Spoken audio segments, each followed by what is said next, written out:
Oh shit! I see you, Jordan.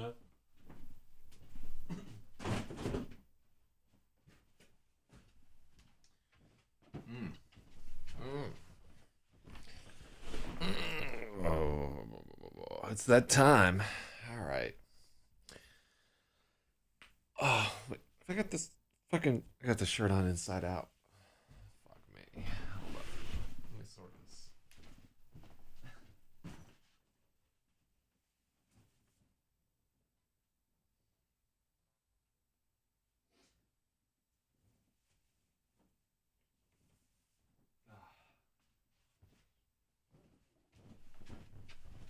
All right.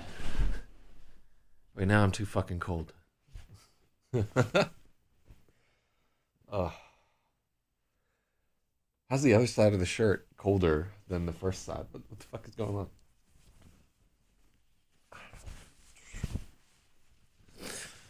I like the big LRH mask. Just on the shirt. Hey, what's up, everybody? It's the live editing stream. Oh, I'm seeing a bunch of chats coming through here. Does the diss rap have to be the full 2 minute? No, it can be shorter if you want. Like short and powerful is a lot better. We don't sell these anymore just because the production quality on them was so shitty. But yeah, we should do something to make LRH shirts. You know what I mean? Hold on, I'm reloading the restream chat. Yeah, so the chat appears across the room, and I can see it like if I lean forward and oh shit, is Gray Block Pizza Hitter up in there?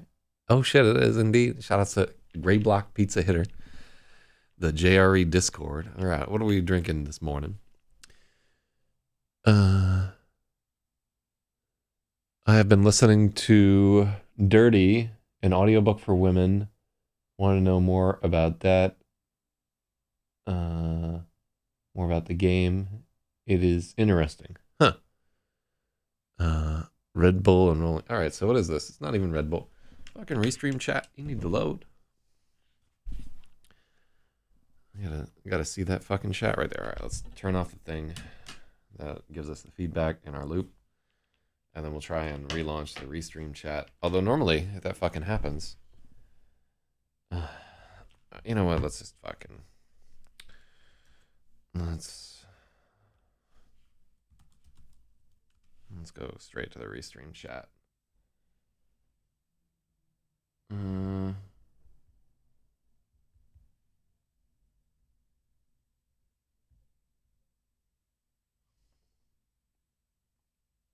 Okay, so yeah, we got that happening. Chat. Open in browser.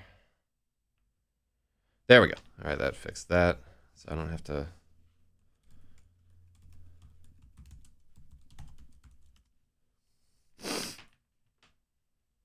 No. Oh, it doesn't show the full fucking chat. All right, I gotta get up and fucking see this whole deal. No, that's not what I want to open there. Yeah, I'm a little out of sorts this morning. Let me see. All right, hold on. I'm gonna stand up and take a look at what these chats are. They're very important. I don't want to miss a chat.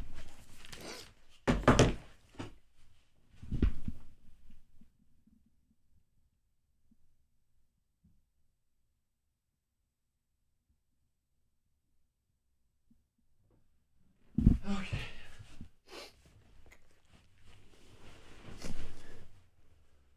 Okay, it was an audiobook for women, and Gray Block Pizza Hitter told us to stay black, cocksucker. So I will endeavor to do that very same.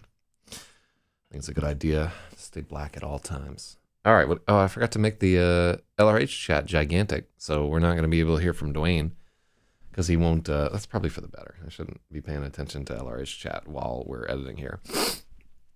All right. So previous chapter probably needs another fucking editor there, but I just don't have it in me this morning, boys. I don't want to re-edit this thing. Let's just go ahead and make a note. So there are a few of these chapters where we're going to have to come back to them and work on them specifically. Now, I tell you what I do want to do. I want to justify her being smarter. So that's chapter 18. So we're going to immediately start by going back up to the chapter with the router. And let's just make her like much more of a cunt to our mother about their router. How's everybody doing this morning? I'm seeing the chats. Hell yeah. Get that La Croix in you.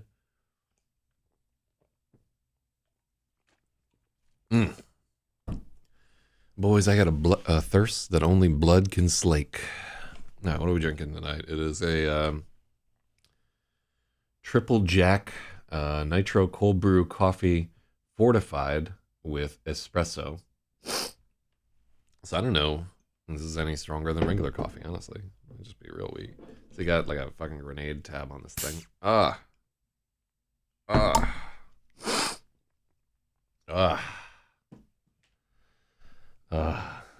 right. Earlier in the stream, I learned that you have legs. Yeah, it's pretty ridiculous. Yeah, it's pretty jarring. She doesn't even use her phone when she's hiding in her room. And then she goes full Tom Clancy with the fucking microscope. I think that's fair. So, and also, like, how much of that data do we really need? We do need for her to know that it's a color from outer space or a probe from outer space or whatever the fuck. So that's info that we want to get in there.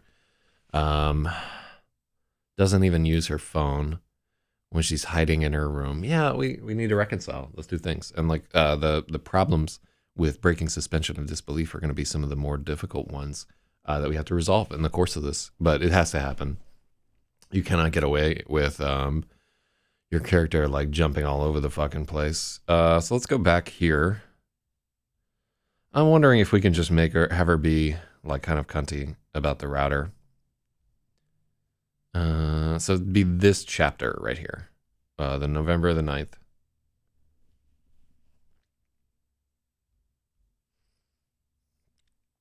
Mm-hmm.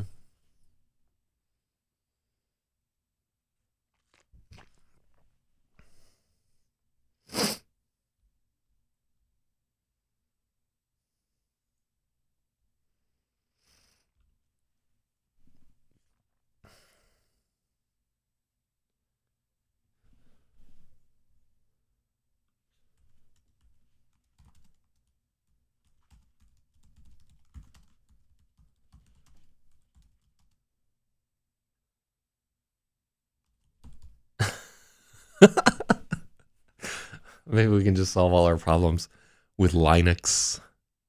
Let me see. I don't know how it can be done. All I can come up with several slightly less jarring mentions of geekiness in passing through previous chapters.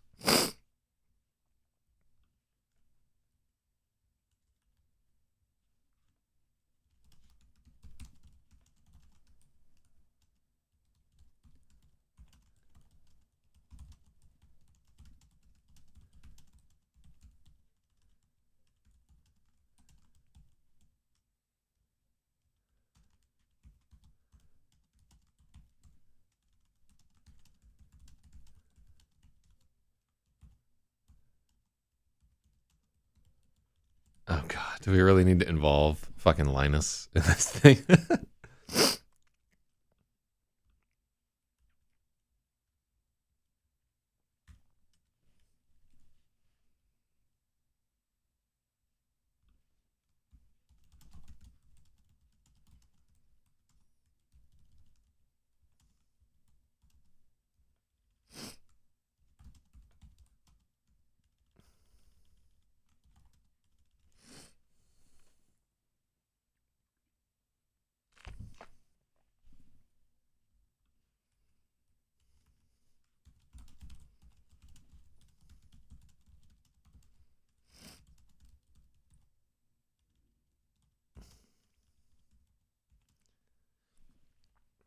Yeah, maybe she runs Gentoo or something like that.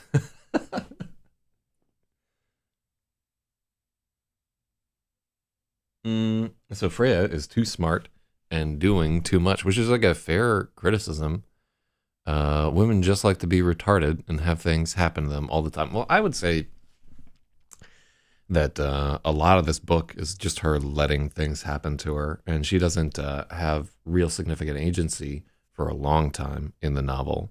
So that's definitely something to consider right there. Say that she was an Iranian hacker who started a revolution by hacking big NSA servers.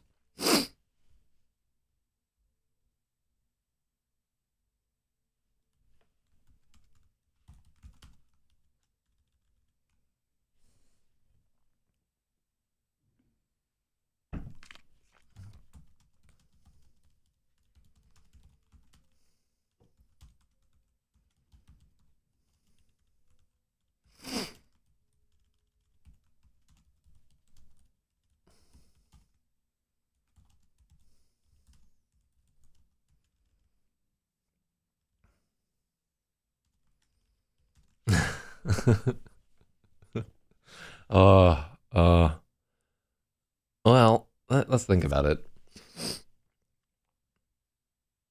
Uh,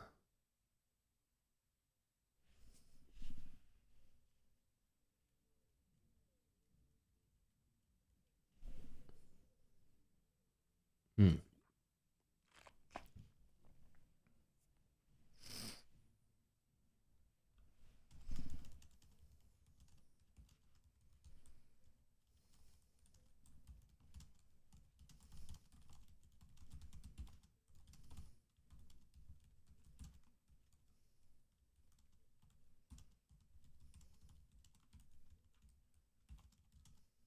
Mm, I don't think it's believable that she would run Linux on her laptop. I think we can just fucking stop with that horseshit right there. Um, so Jira says, start no, man. Like the reason that I'm doing this stream is so that people can fucking chime in here, because this is like the first time where we've hit like a quandary where I haven't really known what's what. So yeah, she is going kind of CSI there. I don't want to rewrite that chapter as her being incompetent. In general, like in general, I want this protagonist to be kind of like aggressively competent, the same way that her mother is relatively competent. Yeah. Oh. Oh. Fuck. Oh, how to fix this shit. Mm-hmm.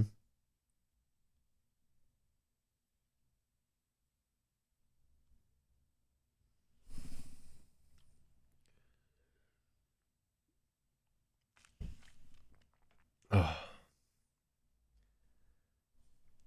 Oh, so apparently she runs OpenBSD on her laptop and hates Jews. I think there's one Jew in the entire story. So what race is Freya? I think she's Finnish. Uh, idea: fill out your novel by including the full text of the GPL right there. Yeah, that's a great idea. I just pull a dark mage and fucking GPL it until we hit the required length. Um, oh, cool. So Irie says, I've enjoyed listening to your book, Lodi. As an aspiring author myself, I find it interesting seeing the process. Okay. Well, I will warn anybody who is not to only write if you absolutely have to. It's the absolute worst way to make money, and it's the worst way to reach people with an art form. Like literally, you can spend 20 years writing and be me, Load Radio, with an audience of 7 people right now. You can spend a year working on a guitar and singing and release a song, and you can get easily 2 or 3 thousand people to take a gander at it, right? It's just the yeah, it's it's a rough one there. Well, like let's see.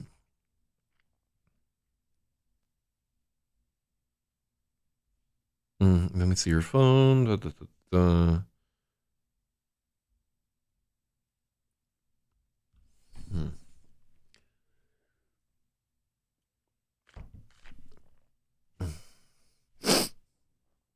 Yeah, this chapter like tracks much more with how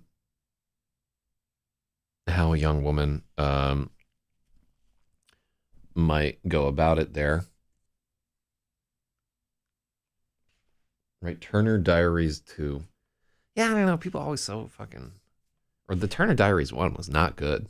Like, I'm just putting it out there. Like, I love their idea of using mortars to do an assassination because I think mortars are such an amazing fucking weapon. Really, like, there are so many awesome terror attacks and assassinations and stuff like that that could just be carried out with fucking mortars. And just terrorists are too lazy to do the goddamn math. Mortars are not difficult to build.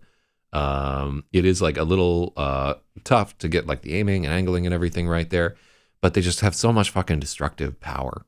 Um, yeah, I wanted to write a short story about somebody who just took like a tractor trailer and built it full of mortar tubes, like a semi truck, just full of fucking mortar tubes, and just rolls it up in New Jersey, points it at Manhattan, and starts fucking licking off shots at Manhattan. You could literally destroy half of Manhattan with a fucking semi truck full of mortars. I'm seriously just like 15 tubes, a team of like 5 guys, like crawling all over that truck, just dropping mortars nonstop. God, it would be incredible. Uh, Lazy Terry's. It was good enough for Tim. What do we have there? That's what Weave said he would do on a live stream. Well, Weave has never really done much of anything. If we want to be, he like what do you fucking fax a bunch of people swastikas? Boring. You know what I mean? I've just not seen in the last decade any real action from that guy. Except it was drones. So I have a story that I've been working on called the Empire, the Emperor of the Automatons. That's about somebody maliciously using drones, and I really need to finish it. Just because before it becomes outdated. But there are some really creepy things that you can do with fucking drones. Okay, so I think this is a good chapter right here. So in this chapter, like one, it's too much, right? She's too fucking CSI with this thing. I like the idea of her being like, is it the fucking CCD sensor facing back at us? So potentially we could have her doing a bunch of research into what she should look into and like the scientific method and so forth. We have like a few days where the character is just fucking sitting around reading books about meteorites. All right. Yeah. Let's find where that's at.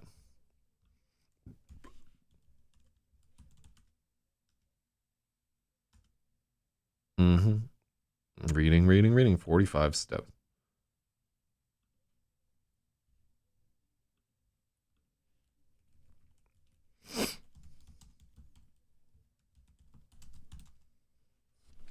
Mm.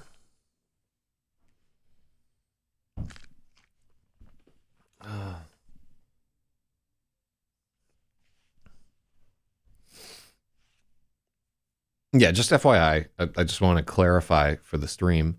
I have zero interest in actually blowing up Manhattan with mortars. I hate that you have to say this shit there. I think it's interesting to speculate on ways that you could do amazing terror attacks and stuff like that. But I'm not a big fan of terror attacks myself.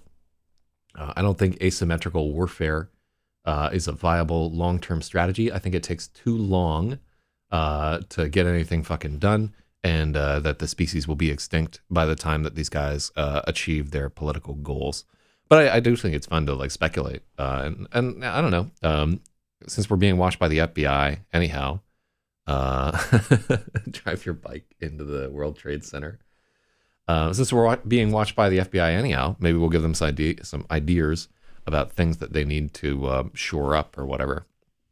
So I can think of a fair number of spots where the infrastructure is relatively weak against zany IRC nerd type attacks. Okay, so let's start here, where we say that she'd spent the rest of the day reading about meteorites and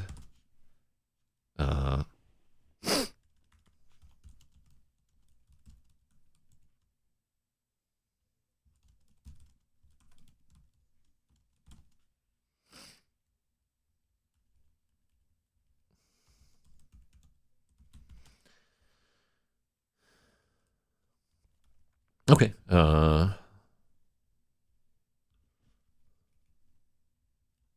She spent the rest of the day reading about meteorites and how they were examined and cataloged. She was glad to get out of the house, even if it meant going to something that she ate. Okay, so there in chapter 12, foreshadowing a little bit that she's actually uh, doing. Oh, so there. Shout out to the Terry's skit in Key and Peele. I think is there. They have like 3 or 4 skits that will just stand the test of time. Right. I want you to think about In Living Color. Right, and how many of those skits that you can still remember? Because in Living Color was like a brilliant skit show, but I think most people, if they think really hard about it, will just remember like 2 or 3 skits about Homie the Clown that were just kind of memes and Fireman Bill and everything like that, and not a lot of like poignant social commentary. It's the most outlandish characters that tend to stick in people's minds over a long period of time, and like definitely the two yokel black people in the Terry skit are just such strange fucking characters. They're really striking and interesting.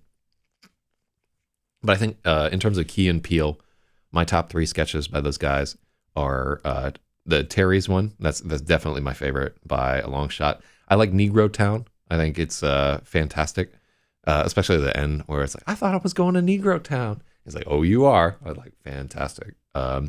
And then I thought the hat skit where you try and fucking the hat skit is just fucking dope. Okay, cool. So there we go into how she's reading about meteorites. Okay, let's find homework in this thing, because homework is another spot where she can suddenly be more interested. Homework. Okay, so yeah, we go way back. Oh my God, look out, boys! Spoilers abound. Too deep in the cut. No, I don't know where that's at. The juicer guy. I don't remember that one. But yeah, we'll get into it in a fucking hot second there. Patricia Dowd getting fucking headbutted and kicked in the stomach. Hell yeah.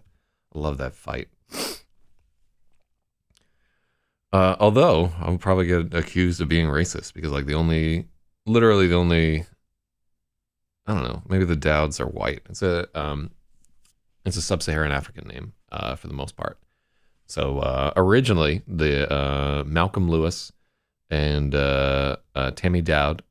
Tammy used to be Tamika Dowd, and then Malcolm used to be fucking like just like this incredible wigger, like a retarded wigger. And can you say fucking wigger on Twitch TV? I think you can. It's not a hate speech or whatever. That's wiggers are not a protected class. And yeah, I found it to be like way too easy, and he just didn't seem like a real threat in the context of the story. So let's get to page 122 or thereabouts. Yeah, all right, let's just say that the story doesn't really break down until the lab scene.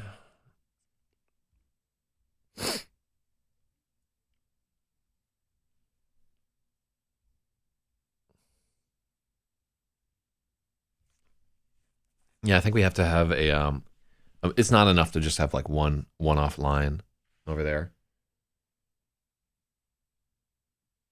So Samsung's TV, who is that fucking Echelon or something? Yeah, just like you can hear the like alt-right agenda dripping off of like every fucking post. So he says should pen this under an African name and be the first African to write a book that's not about racism. So one of my absolute favorite African authors of all time, like sort of the first novelist by a Nigerian that really made like a big splash on the English literary scene, was a guy Amos Tutola, and I'm not pronouncing his name right, but he wrote a book that was just super weird. It was very, very like African mythology whipped up. had fucking nothing to do with racism. There's not a single white person in the entire book. And it's a story about a rich man who is just drunk all fucking day long. And in that part of Nigeria, it's so hot that there are palm trees where if you tap them, the sap will just start to ferment, just sitting out there in the open air. And the guys that do this, that shimmy up to the tops of tall palm trees, are called palm wine tappers. So he has a tapper that taps like the best fucking palm wine. I don't know what the art is to this. And he just drinks barrels and barrels of palm wine and gets super fucking drunk every day. But one day his tapper gets so drunk he falls out of a tree and dies. And he can never find another person that taps palm wine as good as this dude. So he sets off on a voyage to the land of the dead to bring his lost palm wine tapper back to life, and sets up off on this monumental journey to the land of the dead, and just so he can get drunk again. And the main character is super pompous and full of himself. He calls himself the father of all gods, who can do anything he wants to just by thinking about it. And it's just, it's an amazing fucking book. The language in it is superb. Just really, really vivid retellings of a lot of things. So the story does sound awesome. His writing is not for everybody.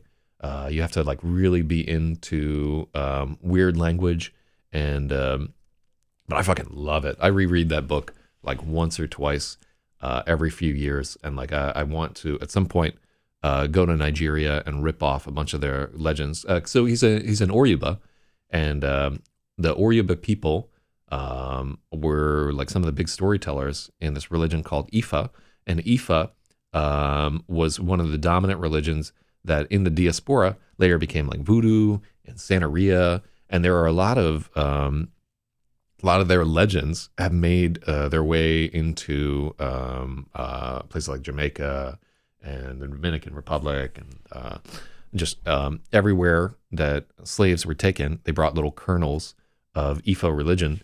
And Ifa, to my understanding, is like the most complicated divination system that I've ever run into. Like, if you know me, you know that I like collect divination tools and tarot decks and shit like that. I find that all fascinating. And out of all the systems in the world, like you take the fucking I Ching and the tarot and like every kind of divining that you can do, theirs is like the most like, what the fuck are you guys doing? Oh my god, laptop fell asleep there. All right, but enough about the Nigerians from Western Nigeria. They're dope people. I really want to go to Nigeria and check out these people after reading like so many of their stories.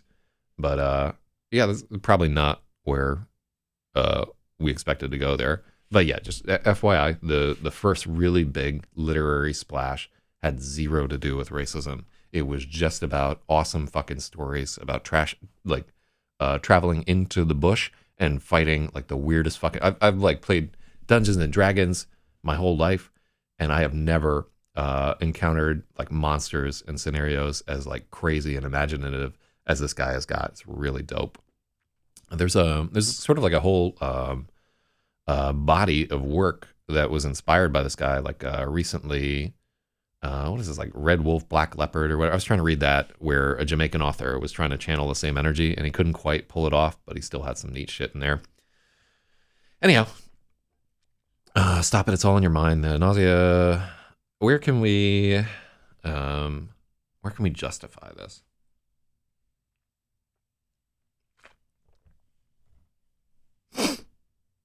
Okay, yeah. So right here.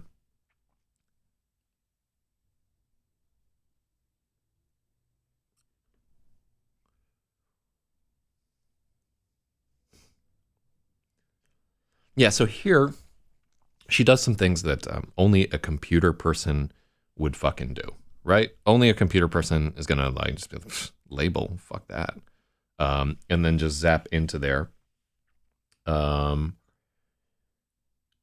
Yeah, only like the this is like a very computer dude thing to do, like just ignoring the fucking label, powering something, like holding down a button, powering it on, seeing it doesn't boot, and just like fucking yanking the USB cable and putting it back in there. yeah, we have to reconcile it. So and I think Jira, his criticism is right there, where we're overloading a character with abilities and underloading them with flaws. It's sort of like a character sheet in Dungeons and Dragons. If somebody has like an ability somewhere, they need to have a shortcoming elsewhere where they don't feel realistic. So let's take a look here. Continuing, way too boring and technical. Uh,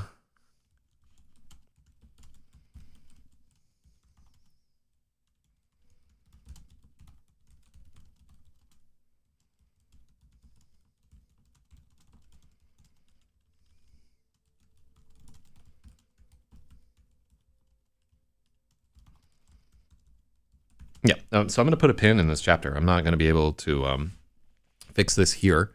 And it's called the Mary Sue. Yeah, we need to come back to this later and decide what we want to do.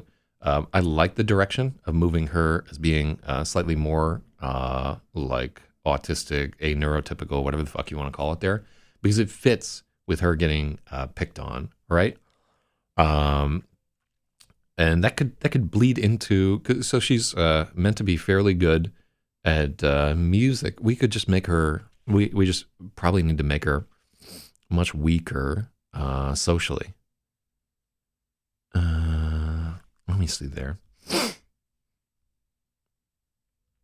But yeah, I'm just aware that there's a problem with this chapter. I think potentially we need to rewrite the whole chapter. But there's a lot of things like I'm not willing to dispense with this censor thing right here. So the easy out would be to have an additional character like helping her here. But she doesn't have any friends at this point. Like nobody likes her. Nobody's gonna help her out here. She can't go to her mother, although her mother would have like a really good grasp of laboratory work because Lassa is she's a pharmaceutical biologist, I think. And she's moved into the executive level there, but add a backstory where she's a hacker boss. Honestly, I should just like have her be a fucking IRC nerd there, but then she would be on the computer all the time, and I don't want to write a novel about IRC. Mm. If you add a character, they would know about the Starball. That's another thing there. So I don't think we can resolve that by adding a character. And when in her first encounter with the Starball, the things that she does in investigating the Starball make her null. No, I want Freya to actually be attractive. Not like super attractive, but she can't be a potato person like Noel. Shout outs to Noel. So if you take the first chapter when she first meets the Starball, let's go back here a little bit. So she actually has a very technical approach to the initial meeting with the Starball, right? So if you look here, she's trying to find other meteorites that have a core, so excited that she can barely breathe. She knows what Widmanstatin patterns are. Let me see. Okay, so this is the first time where there's like an... she looked like the grill next door. Yeah, she... so this character... and I don't like to rate people's attractiveness like on that like 1 to 10 scale because all the women that I want to fuck are like on that scale are like 4s, but there's something about them that to me that's really compelling. But yeah, like no tits whatsoever to speak of in the story. Just I would say like probably relatively plain. Yeah, like she would come across as like a 5 or something like that. And in fact, it would be worthwhile to have somebody just describe her as that way at some point. Not meant to be like a stunningly beautiful character or whatever. Somebody got zapped from... so Impulse Filters says, I like homely look girls from that show, The End of the Fucking World. Yeah, I think a lot of people like women that they think are approachable. Like one thing that I've noticed is like I'm always attracted to women who have like acne scars or like the like kind of cheek pockmarks or whatever that you'll see from time to time. I always find those women super attractive. But and I don't know, maybe it's because I think I can get with them, which has been the case a few times in my life. But yeah, it's interesting that approachability is a factor in attractiveness. So basically, while I was saying it's a fetish, it's only a fetish if you can't get off any other way. On the kitchen table.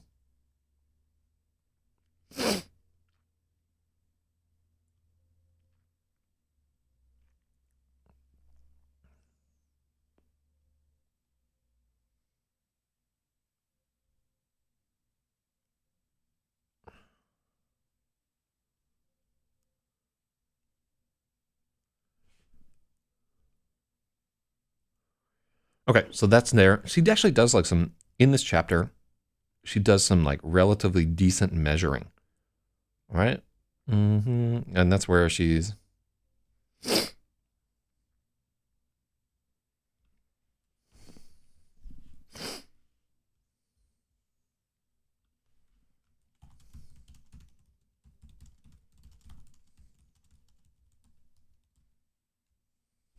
Mm.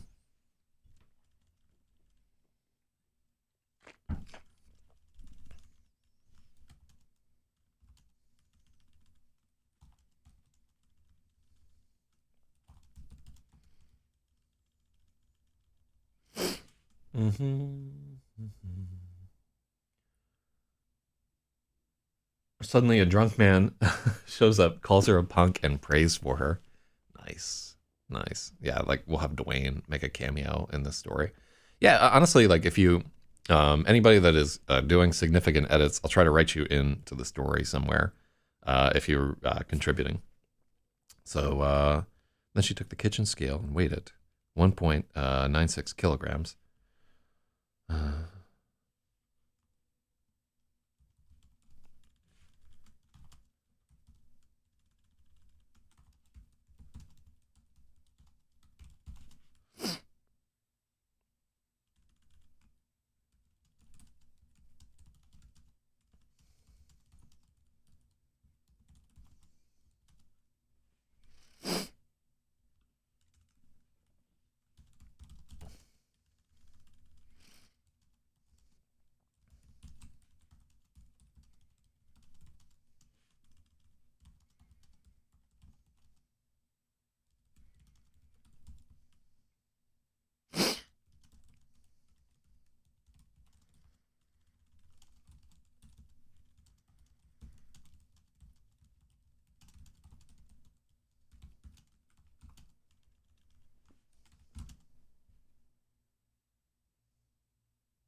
Science had always been her best subject.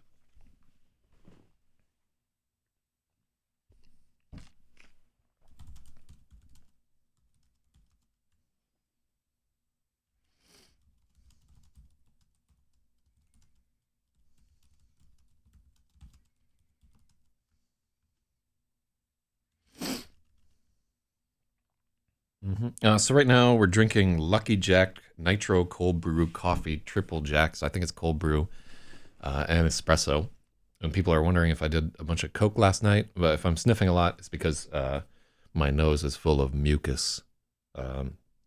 has zero to do with cocaine. I don't want to ride the fucking white horse, boys. I'm not about that life. Uh, Let me see. Now she worked. She made notes in her phone.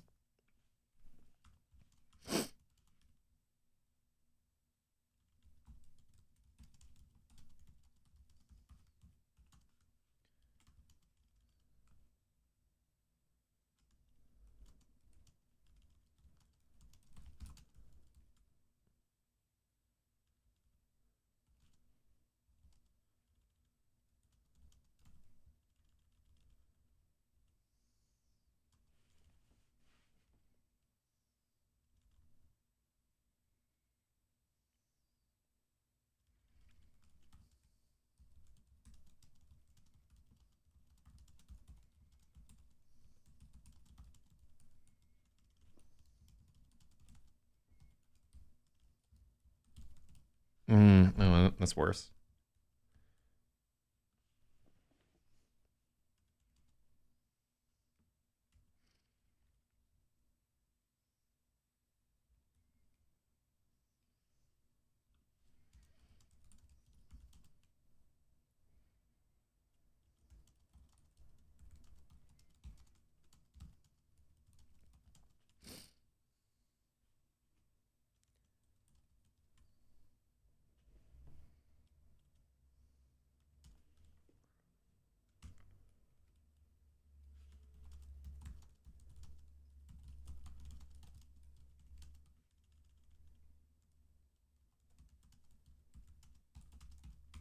Science had always been her best subject.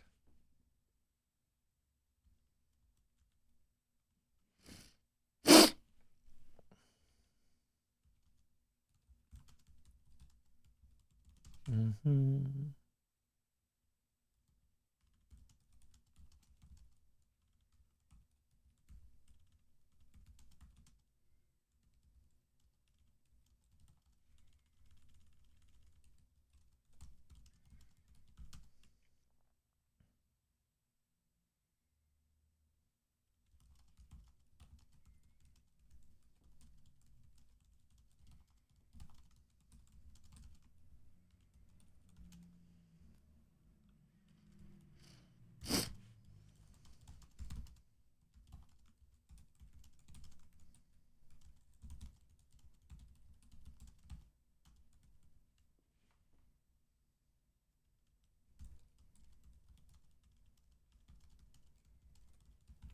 Science had always been her best subject. It was the one both Randall and Lasso were always keen to talk about. So I think we can put in a little bit of background where she is relatively into science, and I think that would track. Like the girl who was getting dragged out like every fucking weekend by her father to go stargazing. Um, that's gonna bleed into like having an idea of what science is all about. um,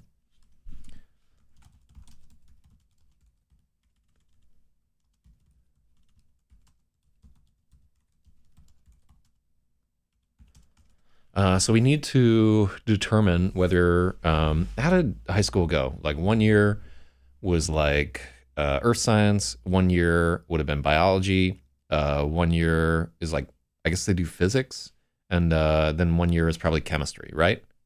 Something like that. So I think chemistry comes later. Um, Make it her stepfather and leave blanks in her memory. Well, one, she doesn't have a stepfather. Uh, and like I don't think we're getting into the like blanks in memory type thing.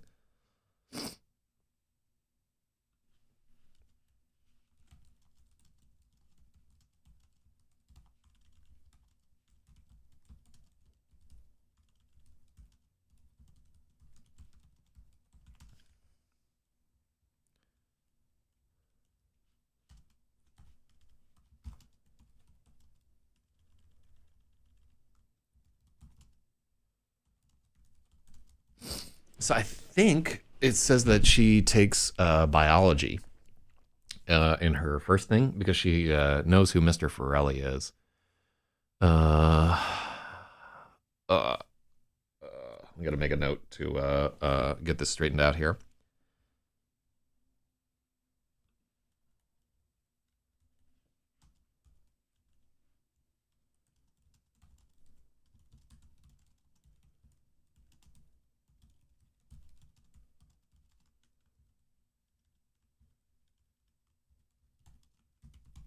Ooh, a computer class.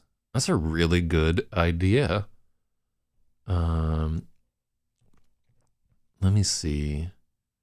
Electronics or something. Well, she's not like soldering resistors or so forth. But yeah, I think doing well in computer class um, would potentially be there. I don't know that we have to mention the word Linux to like sort this out here. Another thing is we're probably going to have to tone down the level of technicality here, but I do want her to be like a student who is using some of the shit that they learned in high school to deal with their plight, right? One of the messages in the story I want to be like people that like science and math and all that shit. At like midway through my sentence, I'm devaluing what I'm trying to say. But I want it to be that I want part of the message of the book that her being smart and being able to figure shit out is not a detriment, and it's a significant asset in what's going to come. That's part of my message. Like I want the protagonist to be competent. Um, she took the kitchen scale and weighed it 1.69 kilograms. As she worked, she made detailed notes in her phone, as if she were doing a mineral identification lab in earth science.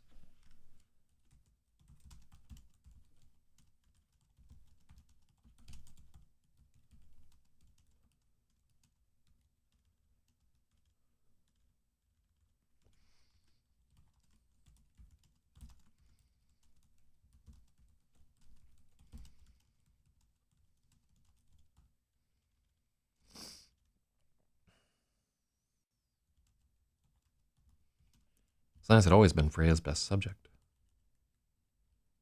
Da, da, da, da, da, da.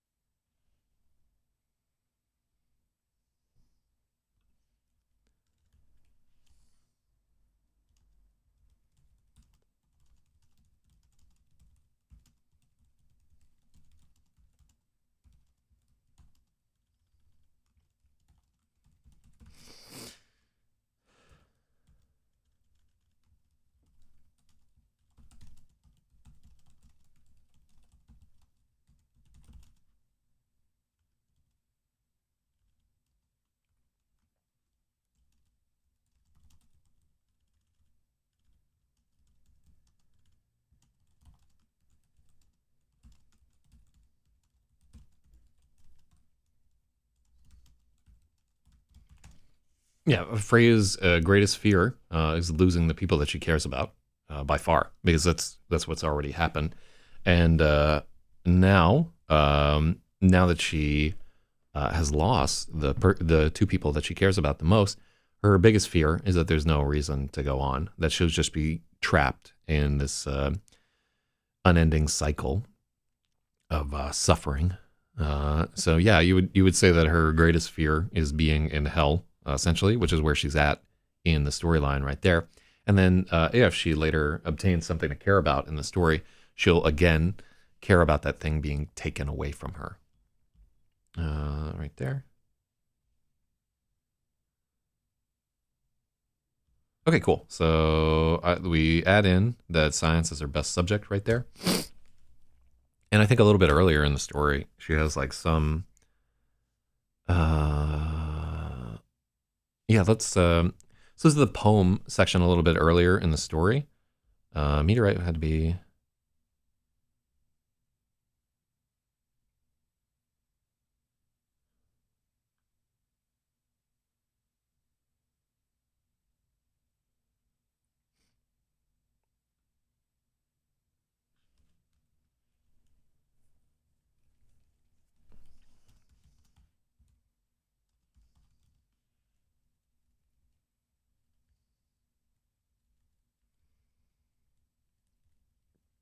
Okay, cool. Already we're doing that. So we can ratchet down. Let's scroll all the way back up here, and then we'll go to standing stone.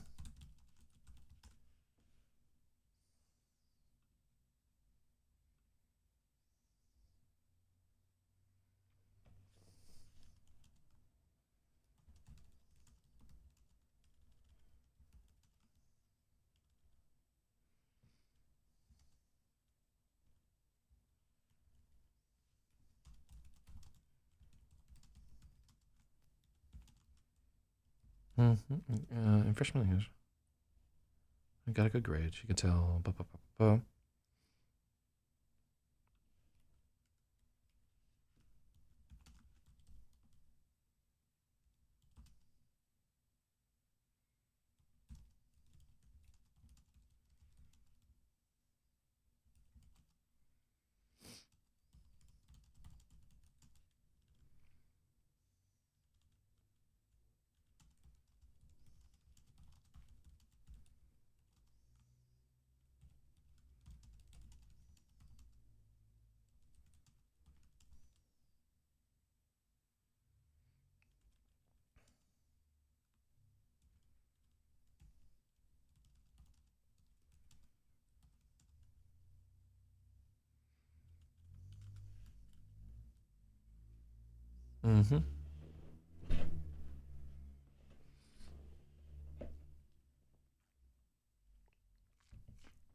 Mm-hmm. All right. Do we?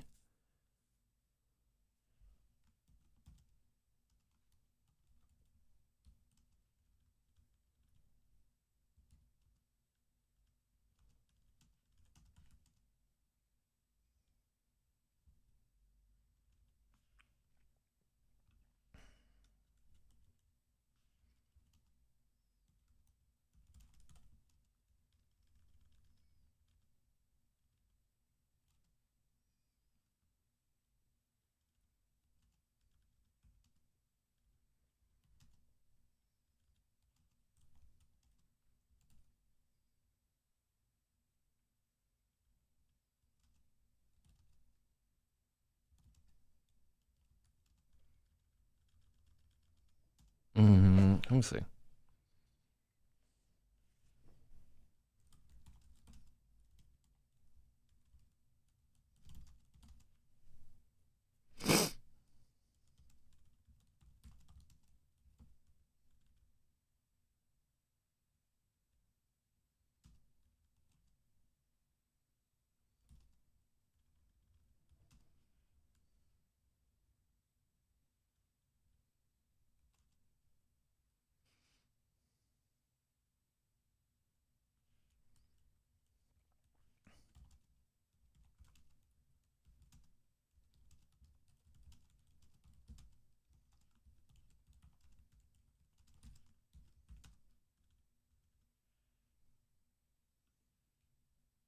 Mm-hmm.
Mm-hmm. Oh.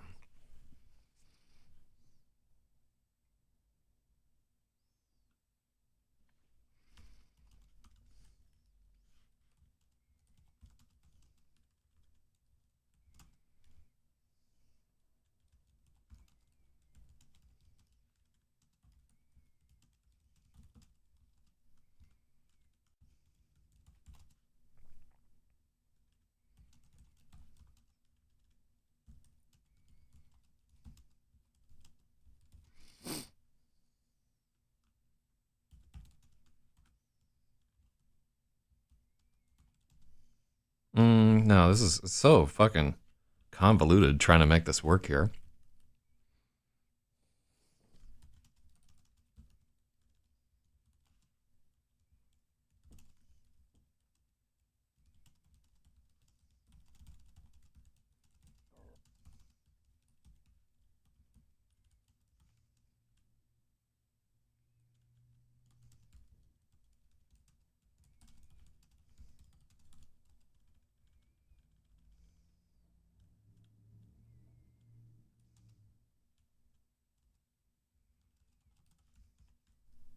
Mm.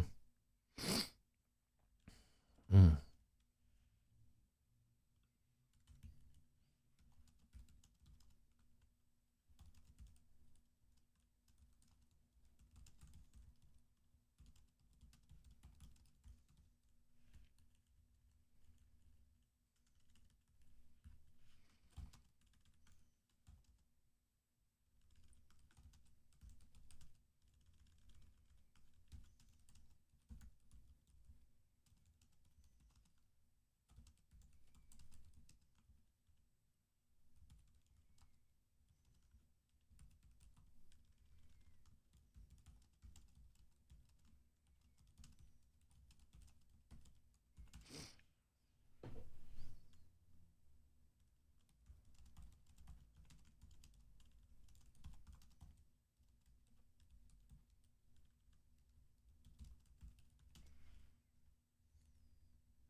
Mm-hmm.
The departure for her.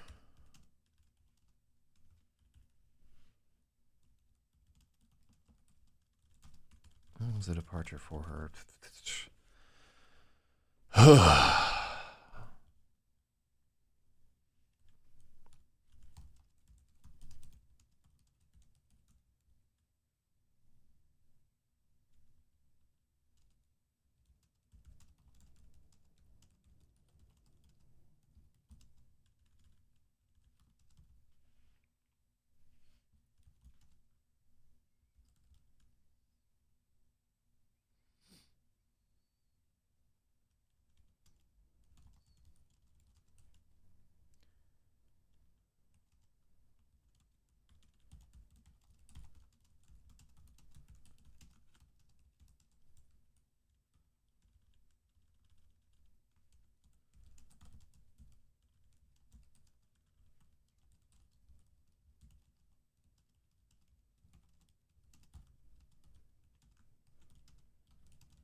Those are.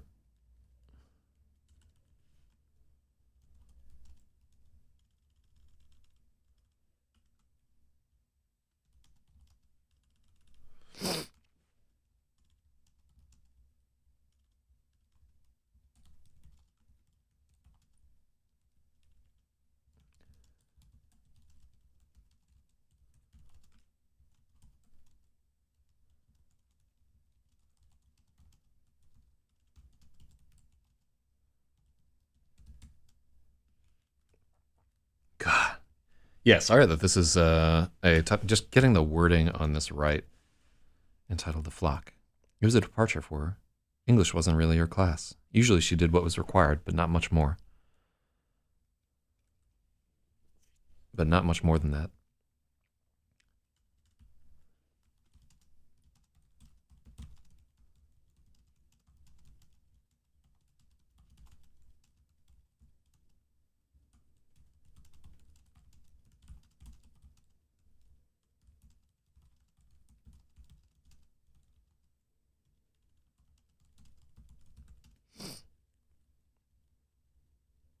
Mm-hmm.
Mm-hmm.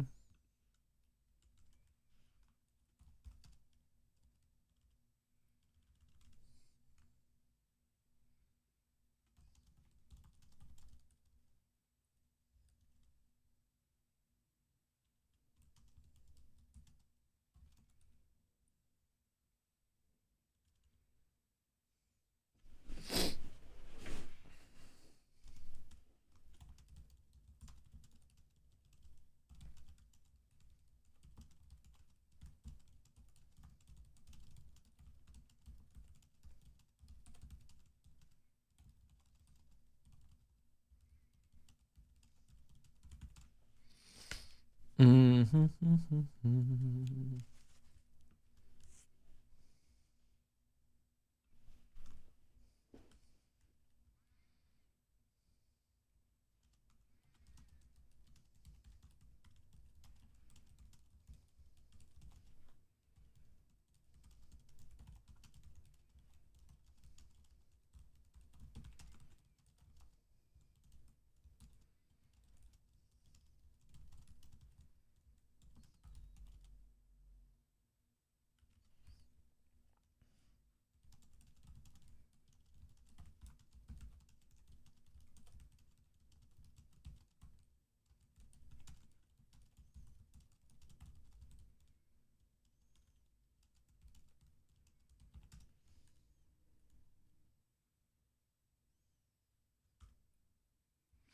Okay.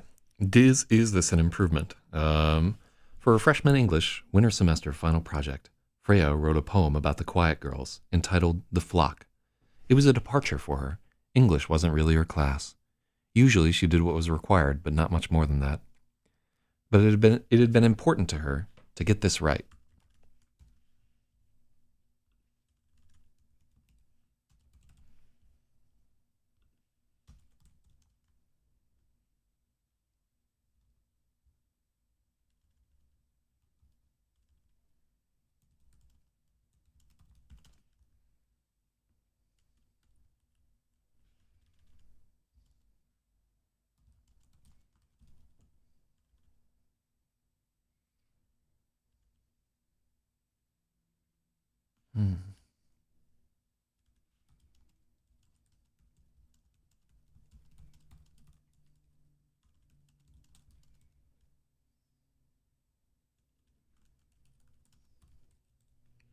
Ooh, I like that. That's a solid one right there.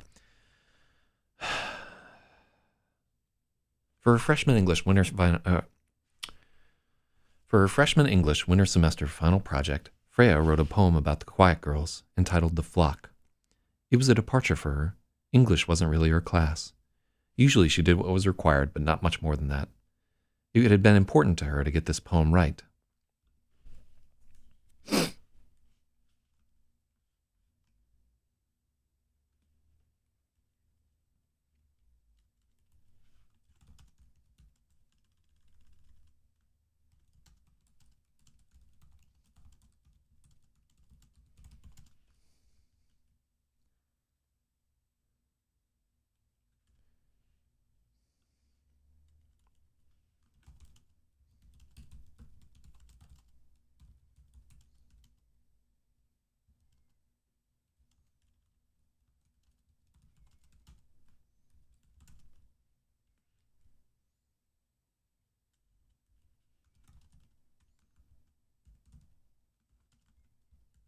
Hmm.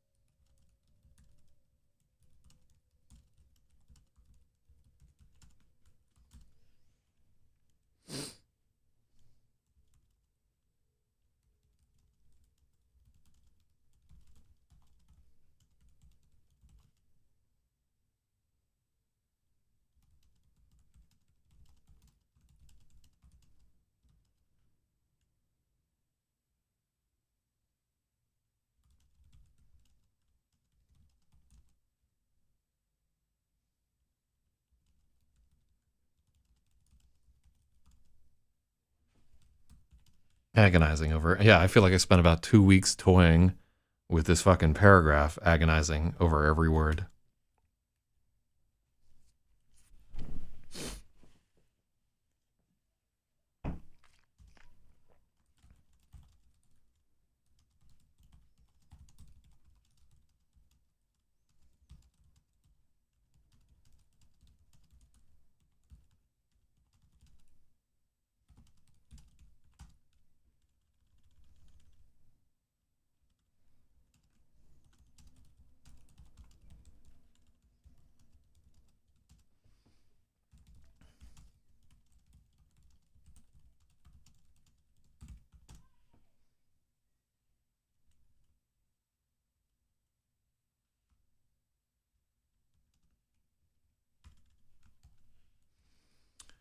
But when she was through, she didn't.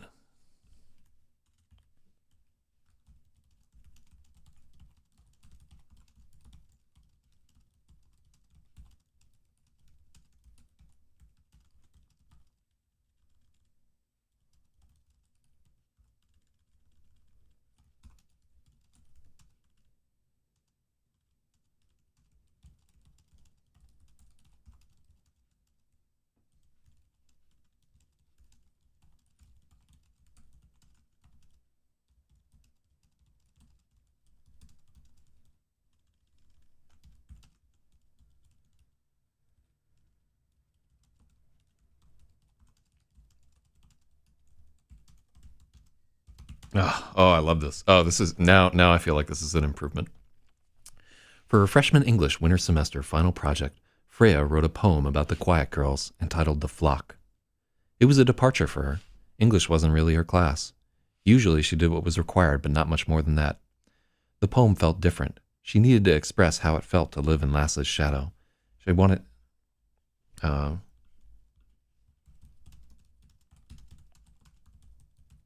every word had to be perfect. She spent almost 2 weeks toying with the language, agonizing over every word, uh, agonizing over every line.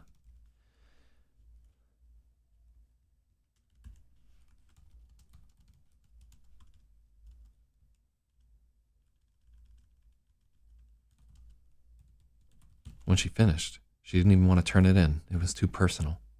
But she spent so long.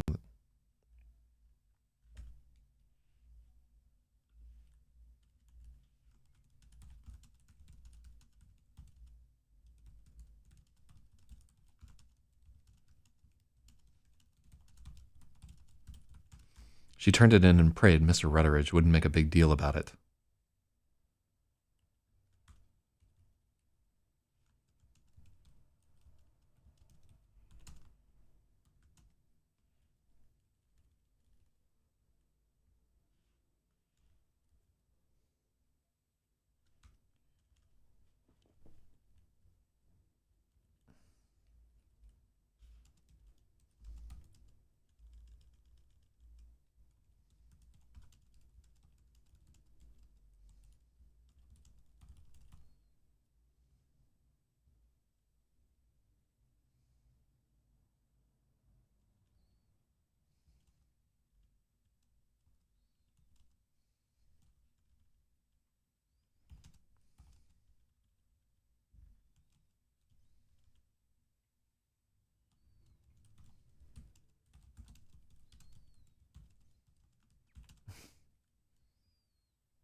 Mm-hmm.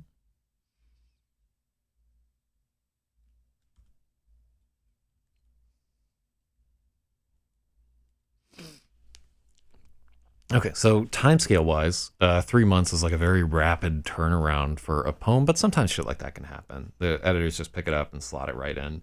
It just fits like the length that they need, or they need another page or something like that. Or maybe he's gotten in with the magazine. I don't give a fuck. Okay, so here we're doing like some concrete work because I don't want her to be like an English superstar or whatever, to reposition the character as more of a stellar science student, maybe not so stellar, definitely not so stellar in math, not so stellar in English, uh, pretty shitty in PE, as I recall.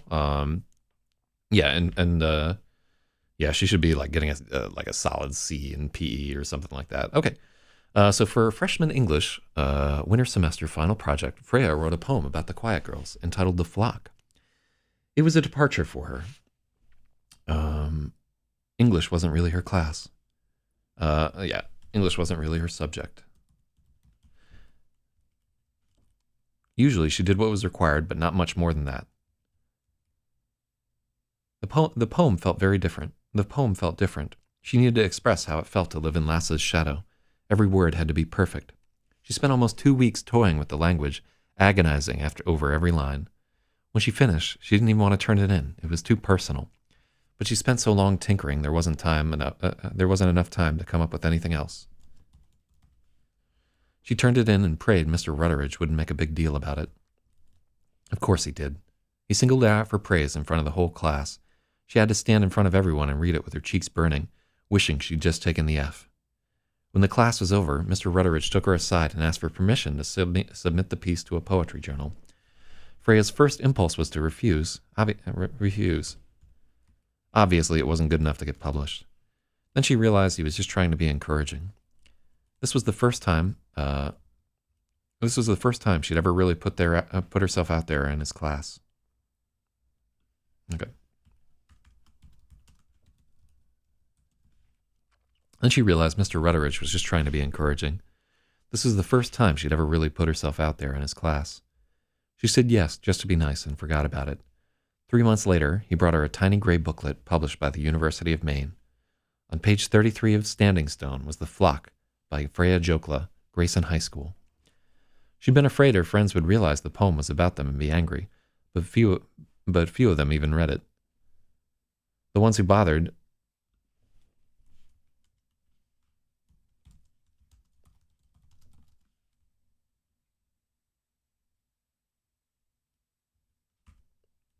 Jane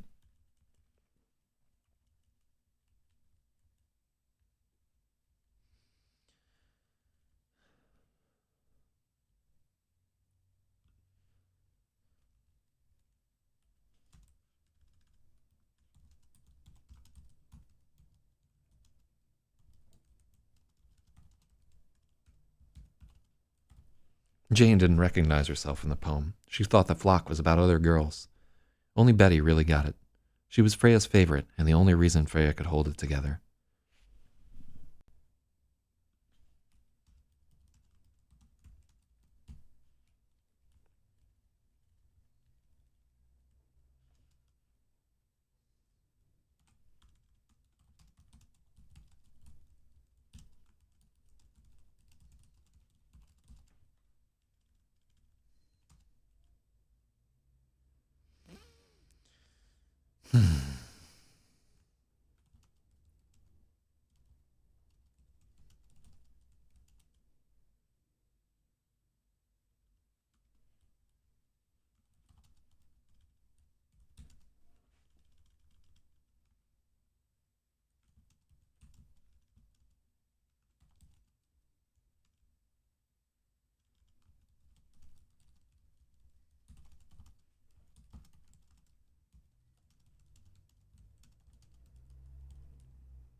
Mm-hmm.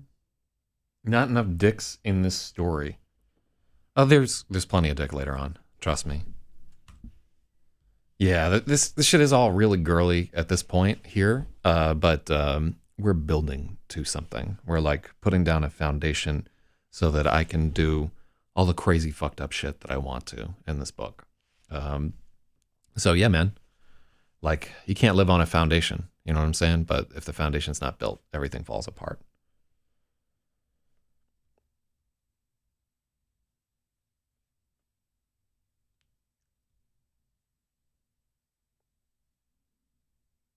Okay, cool.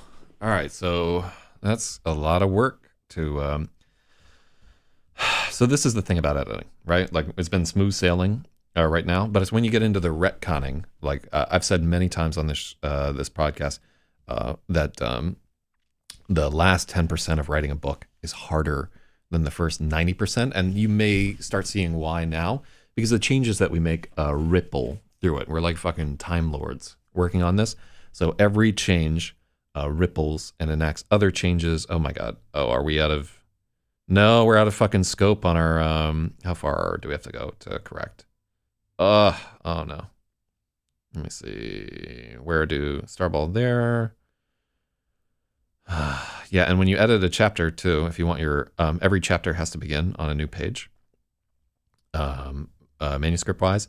So when we make those changes to chapters, we have to make sure that the shit lines up. So uh, uh, uh,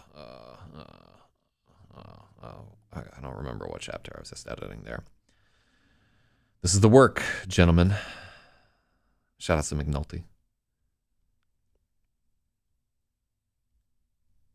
Wow, I was all the way back in chapter. That would have been like chapter 3, maybe. Okay. Yeah, so we found a space. I think the time that we're spending on this is a little excessive at this point. We can't do more editing on the science chapter.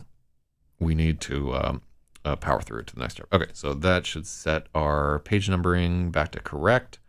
And then we also found a errant space. And cool, that starts at the right spot. Okay, back to page 122. Oh, so apparently dicks are like a 10-second timeout too. God, fucking Twitch, man. You're such pussies. Oh, wow. That's deep into the cut here. Are you drinking my Ensure? All right, here we go. We're just about there. Wait, where are you, fucking cursor?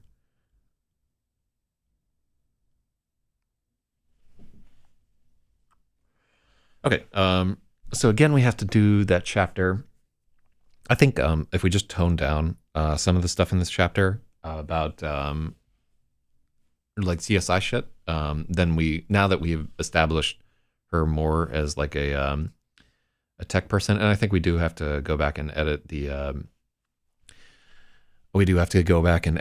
computer chapter. So she's like, can Max get viruses? Because if she's a science person, like science people aren't dumb about computers for the most part. I don't know. Maybe there's some, but yeah. So that's gonna be our note for tomorrow. What time is it right now? Okay, 7:25. Okay, let's try to get a chapter edited, and if there's time after that, we'll go back and work on that retconning a little bit. Now that I have more of an idea of how to do it. Okay. Yeah. So let's go ahead and make a let's make a note. Wait, are these? How do I want to make my overall notes in this thing? Okay, let's all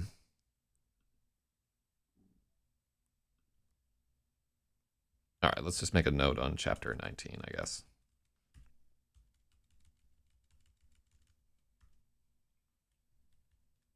Okay.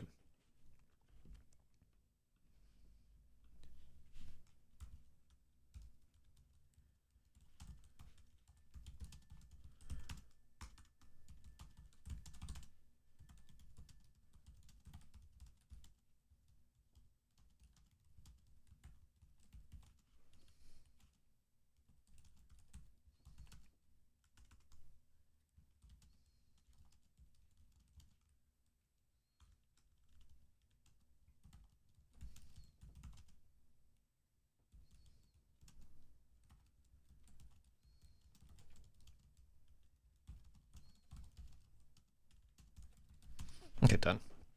Yeah, so that chapter is both like front capped and end capped, and just way too technical for like a long time here. Uh, so Freya weighed Lynn Harris's advice not to go downtown against the thought of being stuck in the empty house with her thoughts bouncing off the walls faster and faster until she had a meltdown. What a sentence! Oh, what a shitty sentence. Let's take a look.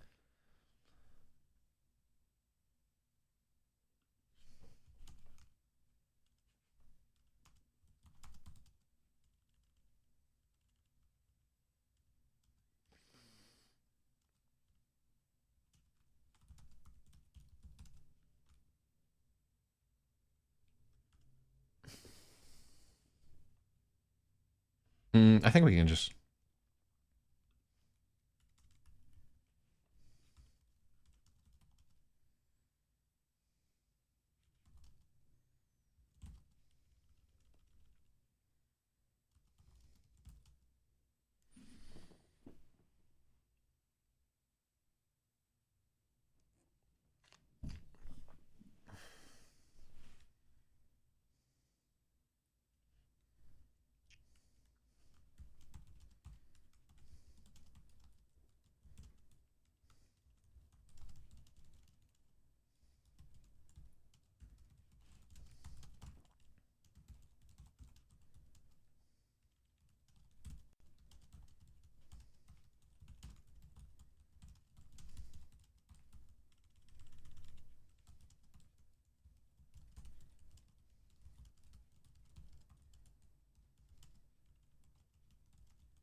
Okay.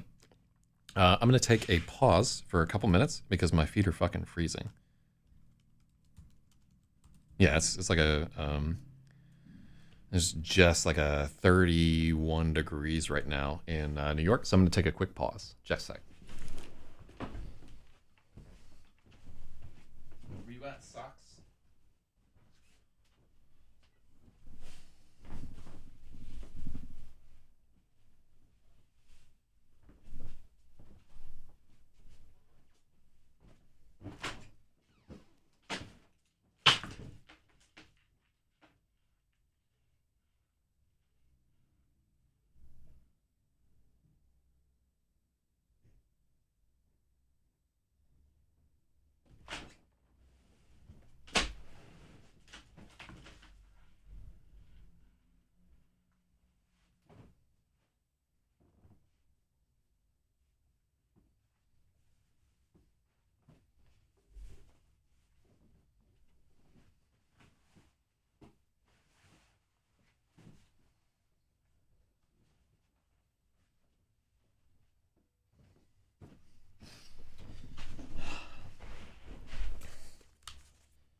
Jesus, I'm spending so much time editing a story about a woman that I'm like turning into one.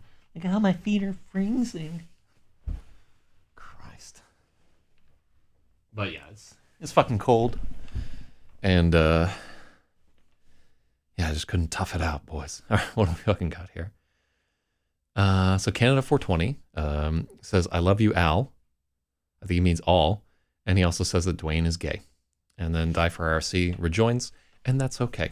It is indeed okay to be gay. So sock pause is completed.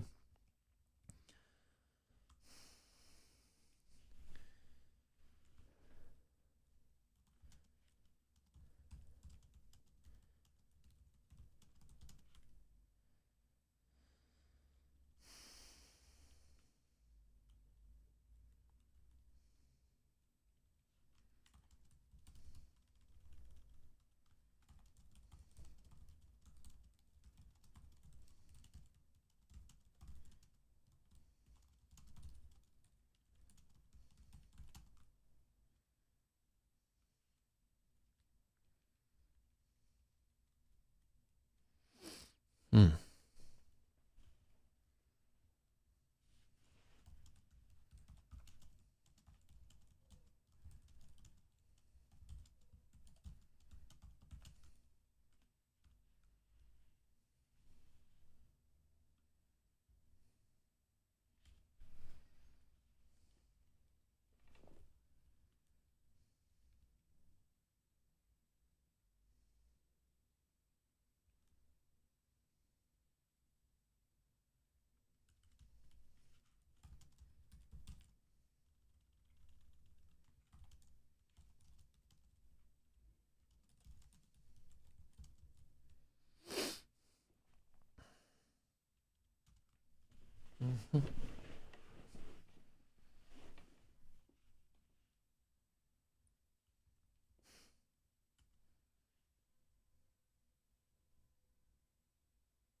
Oh yeah, this chapter is fucked up too. God, we were going so well earlier, but now everything is fucky. So this is where we do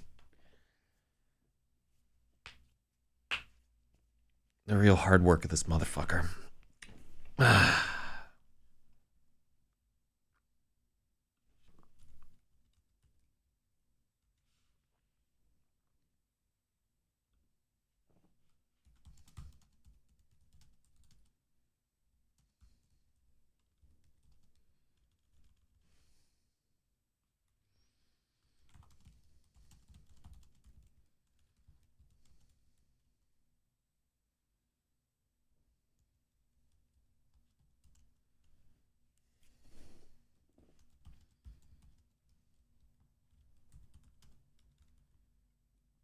No, why? Okay, so the previous chapter. Uh,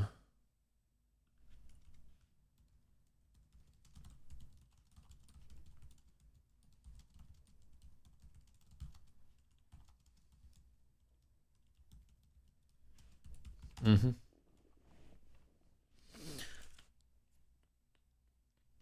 Okay, done. All right, so she should also measure it with a thermometer here. Okay, that's why. That's why this shit is so fucky because we just have like these flaws that need to be addressed in chapter 18. And usually, when you have a fucked up chapter or something like that, you'll see some ripples in subsequent chapters where I know that things are fucked up and I'm trying to reconcile it, and there'll just be some fumbling, right? It really is like Tetris, where mistakes just fucking add up, and just gotta put in the work. All right. Lynn Harris had warned Freya not to go downtown alone, but she couldn't go back to the empty house. Everything that had happened.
Mm.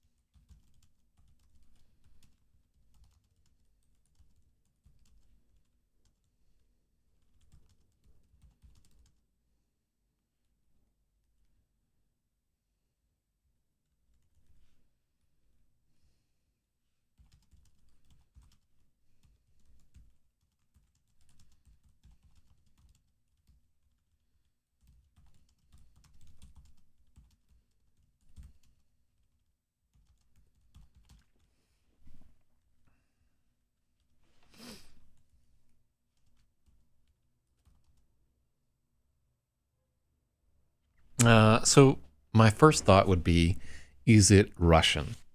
And so you wouldn't immediately conclude that it was an alien. So somewhere in the story, we have some language where when she looks at the screen, or when she observes, in fact, it might be in the microscope chapter, where as she's observing it, the level of precision that this thing is built with is like vastly above what you can expect from terrestrial manufacturing processes. So I'm not sure that that's something that we could really distinguish with just an optical microscope. And like, who's gonna fucking seal something like this in like a meteorite and have it crash down? So yeah, maybe like theoretically she could just assume that it's part of like a Chinese satellite or something like that. But yeah, I don't know. I would like not get in the weeds of thinking that it is a Russian satellite or something like that. I don't. Um, I would really like to just be able to bypass that whole discussion if it's at all possible. Um, but the last chapter is where we would have to do it. Uh, no, I think it's a good thought. And in fact, while I was working on that chapter, I was like, what's keeping her from just thinking that this is like a piece of military technology or something that's crashed down. Um, so yeah, let's make that note. I want to. So we have goals for the last chapter, right? We want her to realize that this is like the goal in the last chapter is to give like some background on like this is what the Star Bowl is. These are like the measurements of it. This is what she's found out, and we really want it to be like a more powerful revelation that this is an alien artifact. So let's.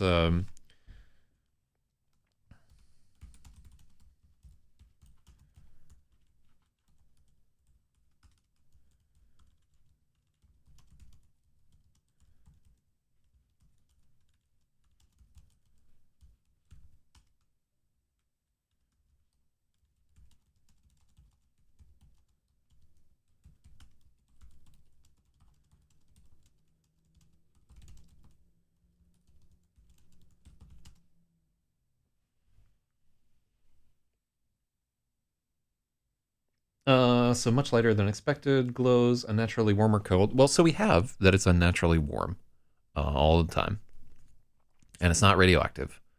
I don't want to. Uh, so the parts that have made it alien thus far are like the shifts in the consistency of it, the yeah, so like the shell like hardens after she touches it, the thing where she gets jabbed and so forth.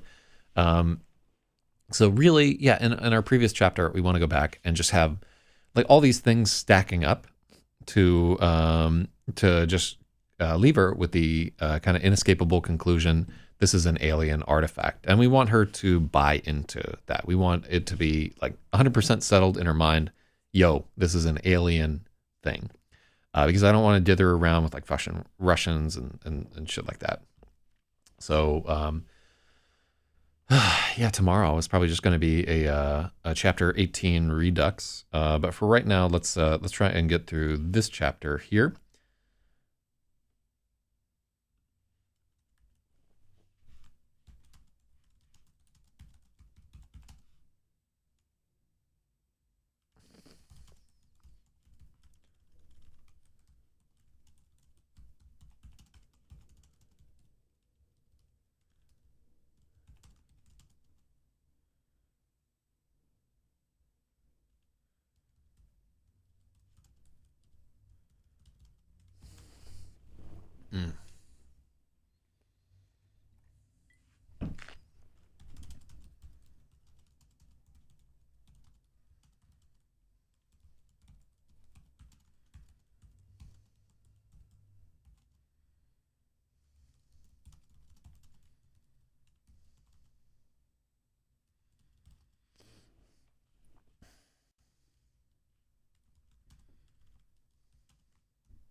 Mm.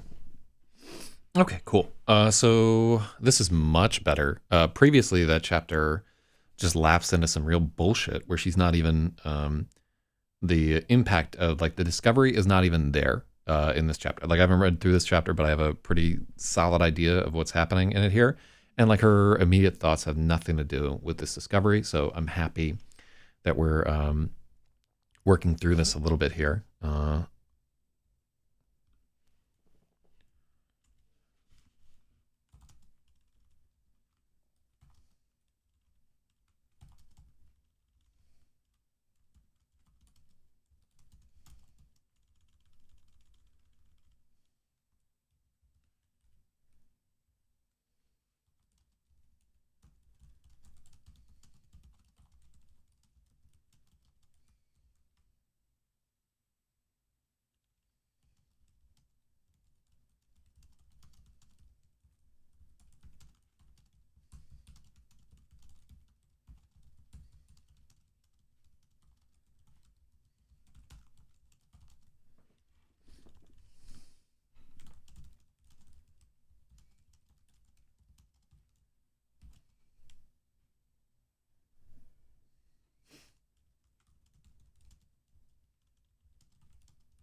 mm,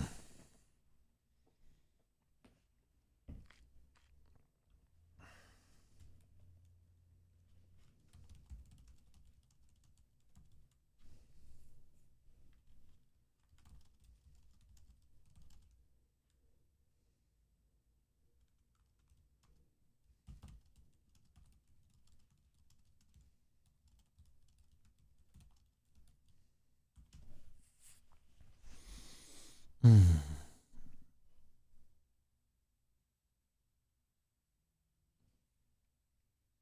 mm, mm, mm, mm.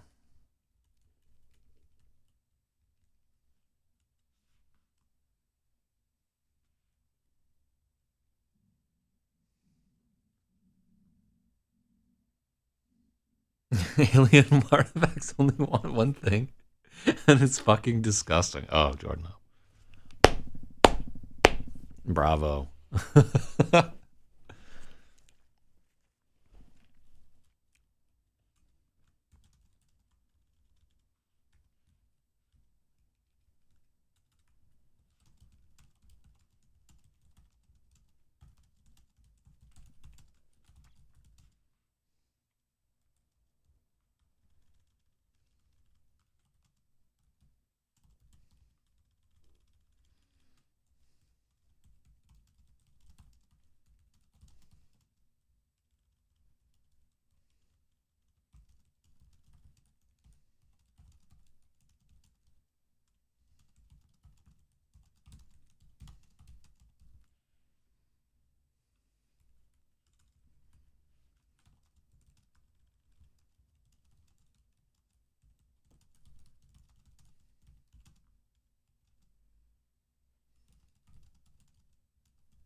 Mm.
No, that's not a good start. I don't want to get into that.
Mm-hmm.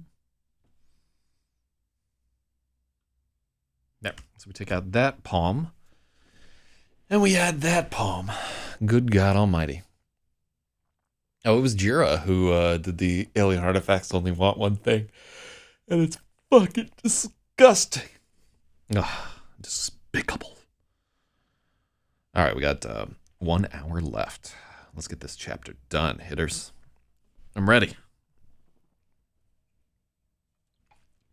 Yep, big ass improvement already in just this one page right here. So much more of maintaining the tension of she found like an alien artifact.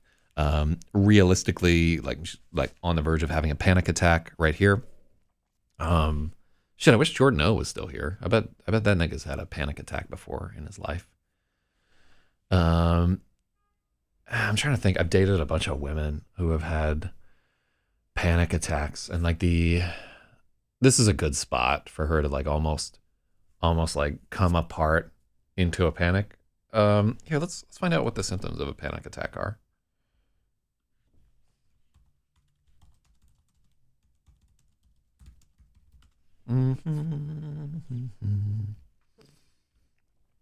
Oh, this motherfucker.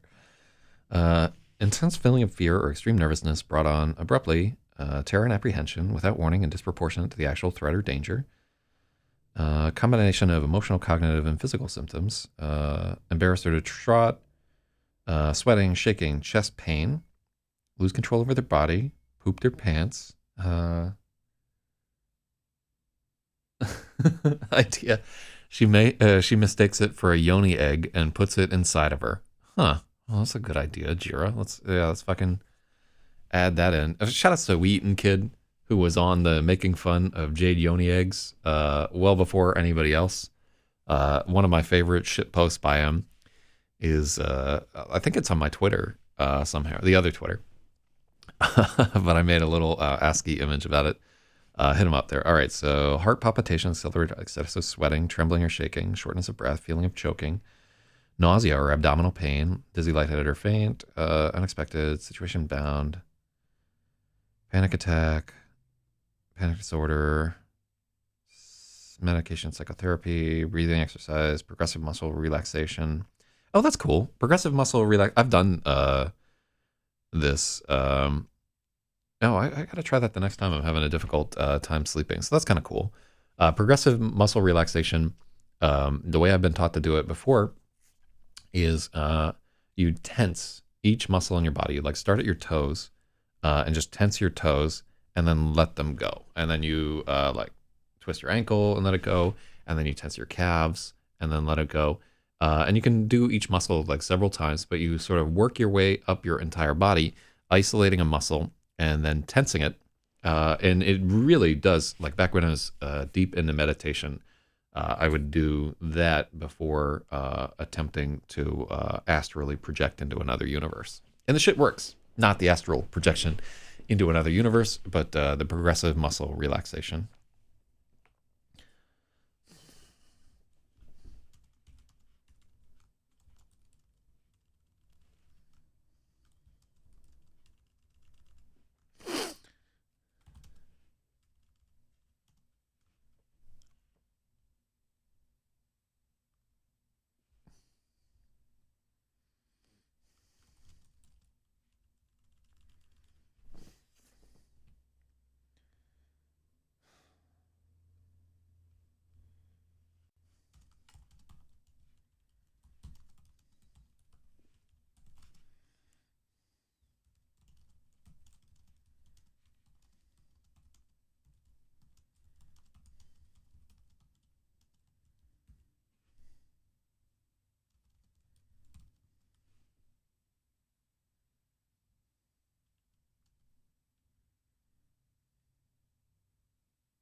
Mm.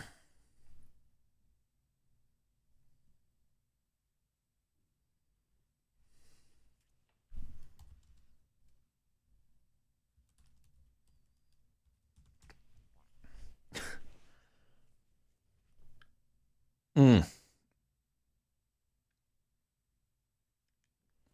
Okay. If anyone saw her, they would think she was retarded.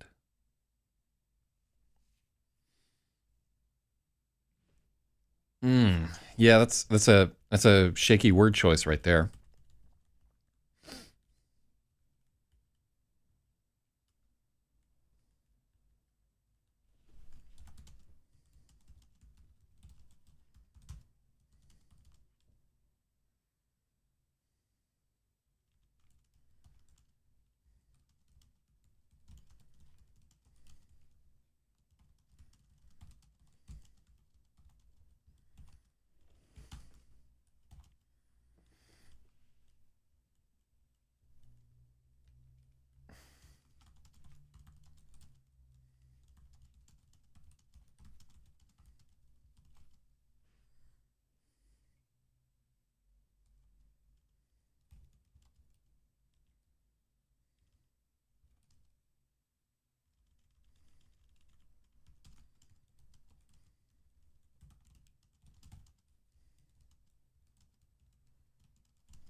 She gave a limp wave and looked away. All right, that's a little bit better. She couldn't clear her mind. All she could see was the dot of blood on her palm, glittering in the halogen light. She realized she was sitting on the sidewalk, hugging her knees and rocking back and forth with her eyes shut. If anyone saw her, they would think she was retarded. That thought was enough to get her back on her feet. A car was approaching.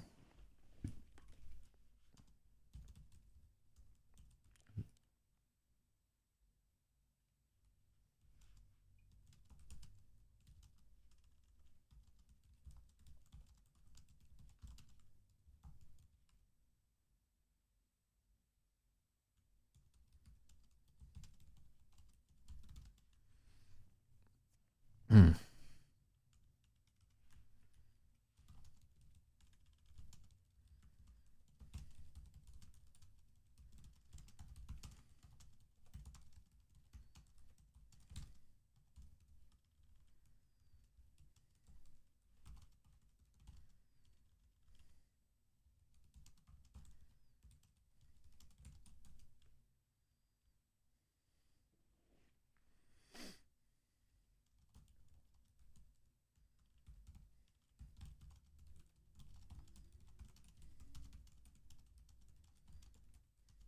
Hmm.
Mm-hmm.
Okay, cool. So now there's an element of pursuit. Although he's not actually going to follow her. This is just a.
Okay, so Jira says, how does money work with the books? Do you get a big bunch of buys all at once when it's released, or what? Okay, so for most authors, the way the money works is this. Are you ready for this? There's no money. The vast majority of books will sell less than 1,000 copies. And I don't mean the vast majority of books written by yours truly. I mean the vast majority of the books on the market will sell less than 1,000 copies. In fact, really the whole publishing industry is literally about 90% of books that lose money being carried by the 10% of books that earn a lot of money. So one of the reasons why we're like busting our ass here and not just schlocking this out there is we would like to be in that 10% that earns a lot of money. Generally, a book will do almost all of its sales in its first year, with that heavily weighted to the first 3 months after release. Generally, there's like a publicity campaign associated with it to capitalize on that. And you can see a spike in sales, like if you win an award or if you get mentioned in like a top 10 of the year list or something like that. After your first 2 to 3 years, the book will sell almost no copies unless it's like a classic or something like that where they're doing reprints and so forth. So yeah, the economic picture for books is dire. They just do not earn a lot of fucking money, and that's all there is to it there. The industry is in fucking shambles. So I mean, there are ways to make more dough. Like obviously I'm not an expert at this, or I would be selling more books. But it's a pretty bleak picture overall. I recently joined like a Facebook group that's about authors who have this idea that basically you need to get like 20 different books on Amazon if you want to earn about $50,000 a year from writing. It's like the 20 to 50 or something like that. And really, they have a very cynical view, which is that just like having the volume is there and like quality is not, well, I mean, you say 20 books, but like this is my 8th novel. Like by the time, if I survive to like 50 years old, at the rate that I write books, I'll probably have between 15 and 20 books completed, hopefully. So it's not unthinkable to have like 20 different books on the market, especially like a lot of what these people are doing are putting out like kind of meme books and like topical books that are trying to cash in on something that's popular and so forth. They're writing with the idea of making money, rather than, in my case, like I'm trying to write the type of book that I would really like to read. Like fiction is important to me, but they are definitely not putting together 700 or 800 page books and trying to more like trying to hit like that 220 spot or something like that. Again, that's not everybody. Everybody's doing something like a little bit differently, but yeah, it's I'm not a big fan of just like putting out schlock and then just and the thing is too, a lot of the effort that I'm putting in to this book here that you see on the screen is effort for me only. I'm like you guys get to see it because you're part of the process, but just in terms of like the normal reader, 90% of what we're doing here, they wouldn't even fucking notice. You know what I mean? It's just like fly by them. But there's like a 10% of readers where this book is really going to be their thing, and they're going to read the whole deal, and they're going to care about everything that's happening, and that's who we're doing like this difficult work for. The small sliver of people who both see this book and are like, oh, okay, yeah, I'll give this a shot there, and they really like it, and they want to finish the entire book, because most books that are longer than like 100 pages or so, the attrition rate is going to be pretty significant. A lot of people are not going to finish that book, especially here and now. So we're really trying to put something together for like this tiny sliver of people who will both pick up this book, really like it, and want to read entirely through, and want the whole thing to be like internally consistent and all the motivations to check out. And we want to see like character arcs and so forth. So yeah, just keep that shit in mind. Like as arcane and fucking minuscule, like nitpicky as all this shit the number of people that this shit actually matters to, you're looking at it like me. I'm the only person that cares at the moment. If it gets big, there'll be more people that care. We might find like 100 people who read the entire book. Thanks, I'm depressed right now. Well, you can be depressed by that. Or you can think about, what else would I be doing at this time? Normally I would just be fucking asleep then I would go to my job, do work, and then that night I would like get drunk. You know, like that. This is the alternative. Maybe I'd like smoke more weed or spend more time getting trim or something like that. But if not this, then what? Like if you don't have something that you really care about, that you really want to make happen, what are you doing? Right? So the things that you're really passionate about, it's worthwhile. Like it doesn't really fucking matter if the only people that ever read this are me and whatever girl I happen to be fucking that has to read the books so that I'll keep dating her. You know, it doesn't really matter because at the end of the day, like, and I've done this before, you know, like I have a bunch of books that haven't been super popular, but at the end of the day, when I read through the book and I'm like satisfied with everything that's in it, it's worth it for me. It's worth it to like spend years like honing this thing. That's all that really fucking matters. Is at the end of the day, I like it. And if you can find other people that feel the same way, they're like, "Holy shit, this is amazing!" You know, that's awesome. Like when you talk with that person, you know that on like this fundamental level, that you two see eye to eye. And I met like a lot. In fact, the woman that I'm dating right now, we had broken up, and then she went back and was like, "Let me make sure I'm not being too hasty with this motherfucker." And then she went back and actually like read a bunch of my books, and was like, "Oh shit, this nigga is for real." And we wound up getting back together, and I have gotten a tremendous volume of vagina since then that I wouldn't have otherwise gotten had I not written the books. And she's a fantastic girl. So there's that, and you know, I've had other people who I've met in my life as a result of doing this, but for the most part, it's just like a very selfish and almost masturbatory act that most people will not care about at this time. But I mean, part of the reason why I'm doing this every single day. We're on day 11 right here. I should have I should have edited the screen, but it's too late now. We're on day number 11 of this whole journey, um, because of this whole deal. So let's keep at it. Publish scritches, get bitches. Yeah, it's a terrible way. Although, like, the woman that I dated for like I dated this woman for like almost 12 years, and we owned like a publishing company together, and we worked a lot on each other's writing and everything. And yeah, a lot of that relationship had to do with like our shared dreams of publishing and stuff like that. So it's not like there are no compensations, but like definitely I advise everybody like do not get into this for money, because I'm decent, you know.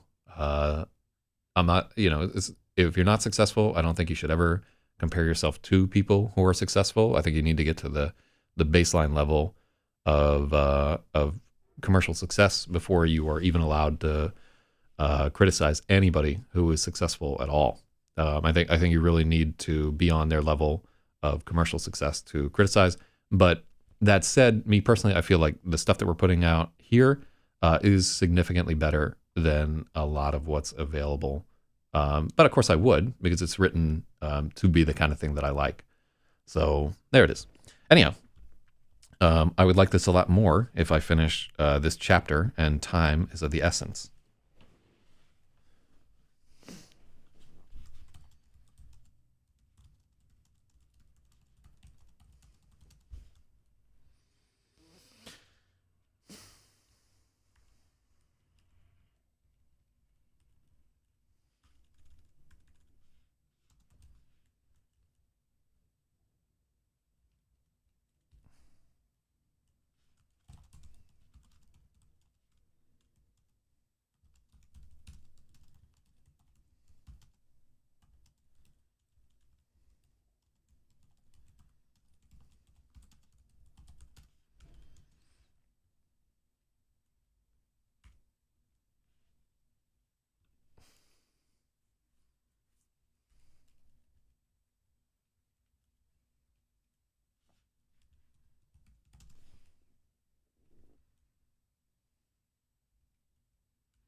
When you say that was a hard one, oh, do you mean like the breakup with the ex? Yeah, man. This is like fucking a lot of my only real experiences with grief were the. I mean, you've been through some hectic shit yourself, there, old Spathy War. Like so, you know, both of us have been down that goddamn road, and it happens to everybody. Everybody's gonna get fucking dumped in their life. Everybody, everything that you care about is eventually going to be taken away from you, and you will have to rebuild. And that's what this book is all about. You learn. All right, what do we got? She gave a limp wave and began quickly walking down the hill to escape.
Yeah, like the Zach ZYZ Facebook, it's streaming right there on the fucking Facebook. You can become my Facebook friendo right there. Um, although really, like what we really want is subscriptions to YouTube. I want to get those 100 people. Mm. She gave a limp wave and walked away, trying not to seem like she was fleeing. Uh,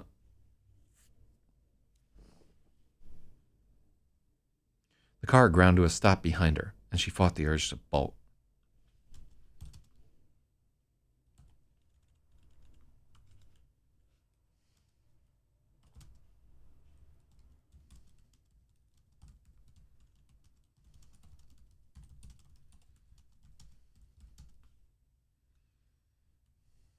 Hmm. Marshall Silver. Oh, hell yeah.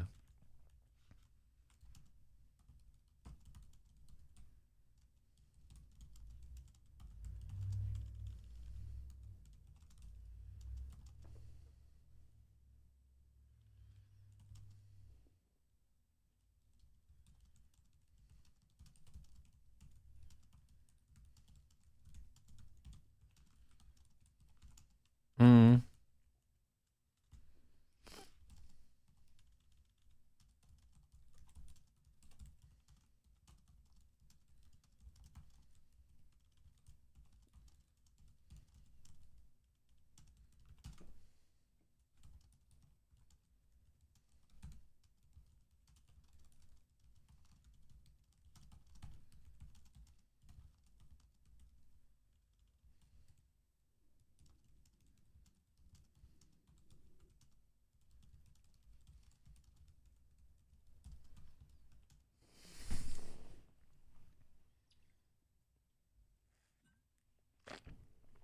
Mm-mm-mm. All right, there we go.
Real talk.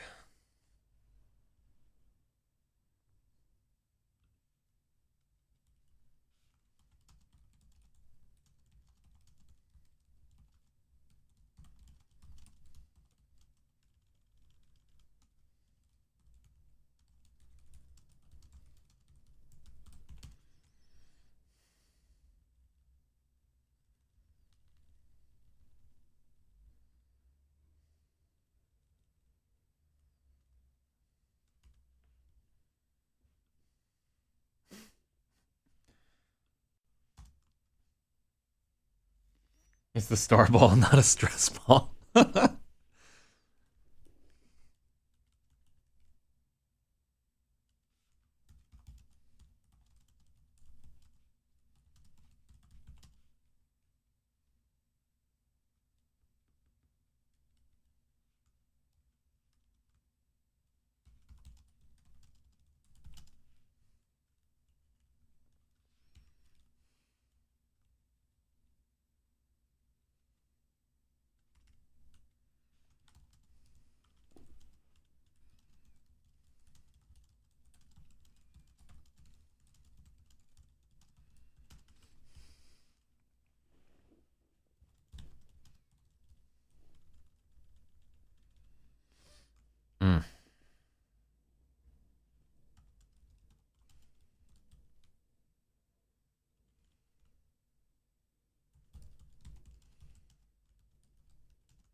No, so I like, so here's what I'm going to do.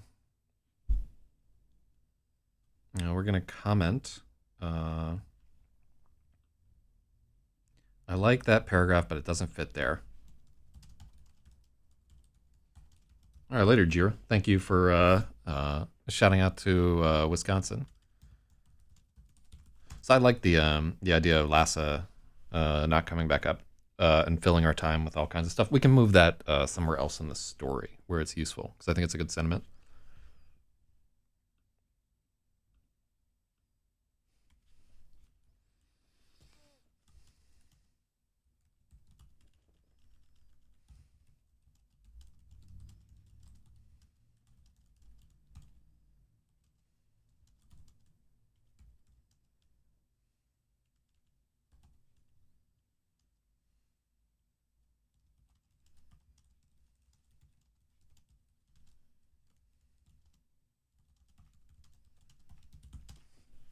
Okay, let's go back. This was too big, too much for her to process.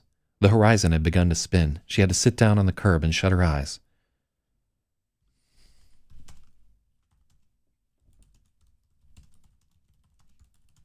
She was worried she might pass out. Freya tried to do the, okay.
She sat down on the curb and shut her eyes, afraid she might pass out.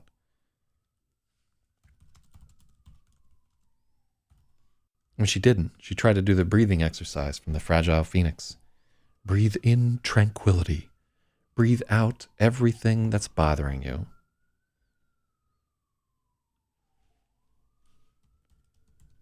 Breathe out negativity. Okay. Cool. That means that we can cool. We can shift that to that.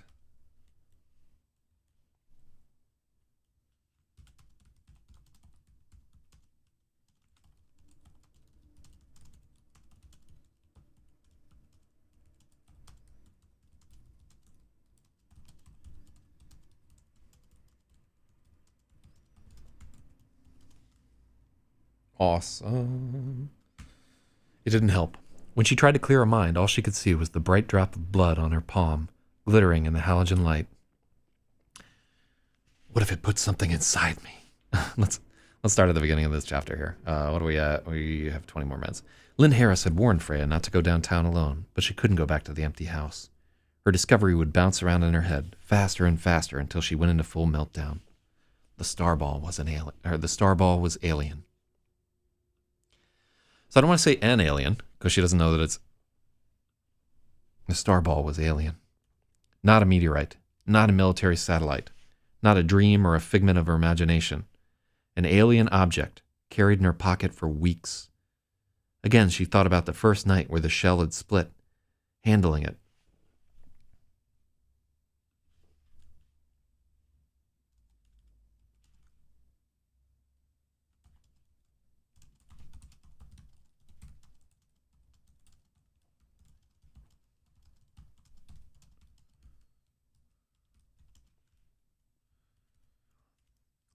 The way she'd been stuck as she was handling it, the tiny dot of blood.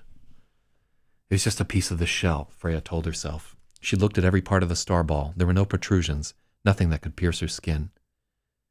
It had to be that.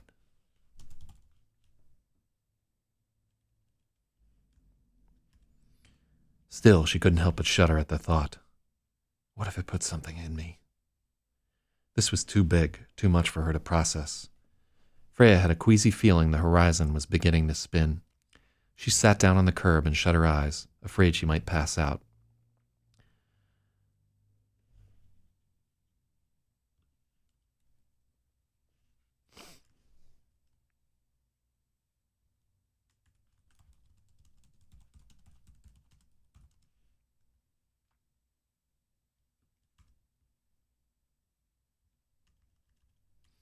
When it didn't help, she tried the breathing exercise from the fragile phoenix.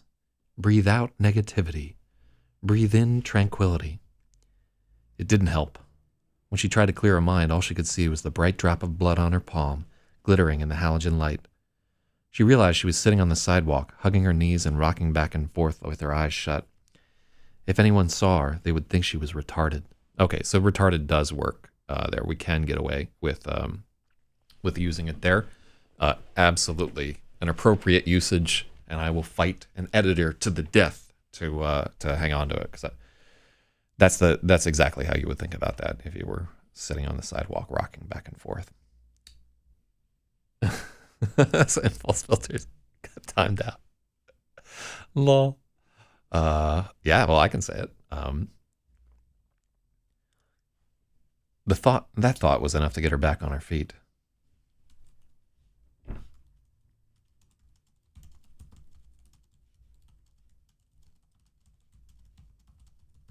Fear of being seen was enough to get her back on her feet. A car was climbing the hill to Grayson, and the middle-aged man driving it was staring at Freya. She didn't think he worked at the school.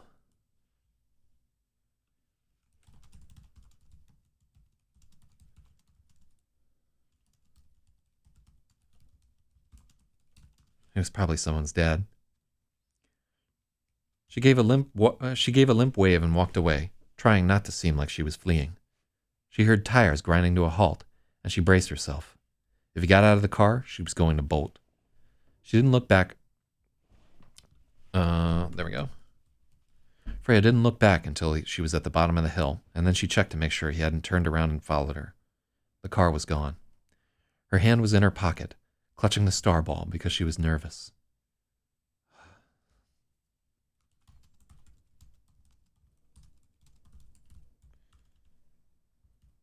She shook her head at herself. I'm such a mess. The worst part was there was no one she could tell about this.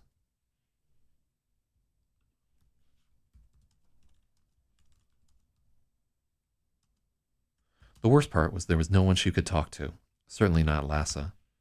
Dr. Garbuglio had told her she could call any time, but she would honestly rather drown. She'd done this to herself, driving everyone away, and now there was no one who could help her.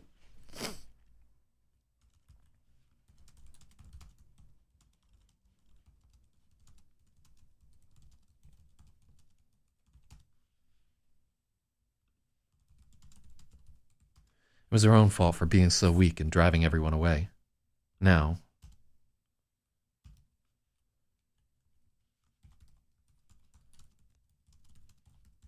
nobody was left to help her. Fucking Wisconsin. For the thousandth time, she cursed Betty's parents for moving. She needed to figure out where she was going.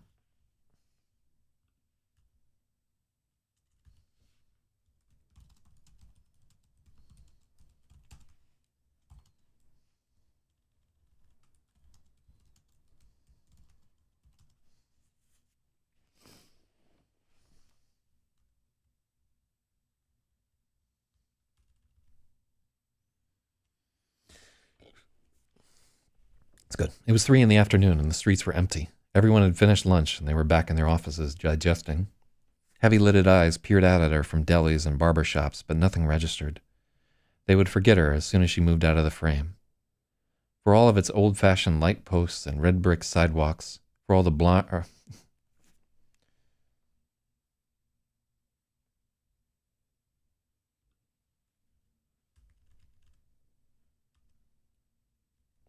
For all of its old-fashioned light posts and red brick sidewalks, bronze historical markers, and carefully kept planters full of sneeze weeds and daylilies, there was just nothing to this town. Tourists stopped here to get gasoline and ice cream.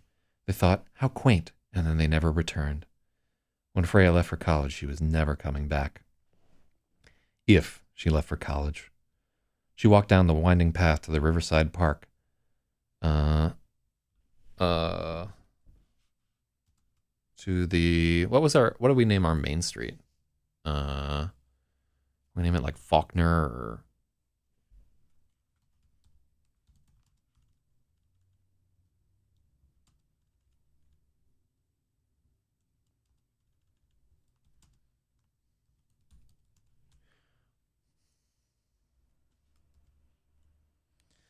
She walked down to the winding path to the Thoroughbridge Park. The Silas River ran wider here. A rusting railroad bridge, scrawled with graffiti, ran alongside a newer span of concrete where they blasted off all the spray.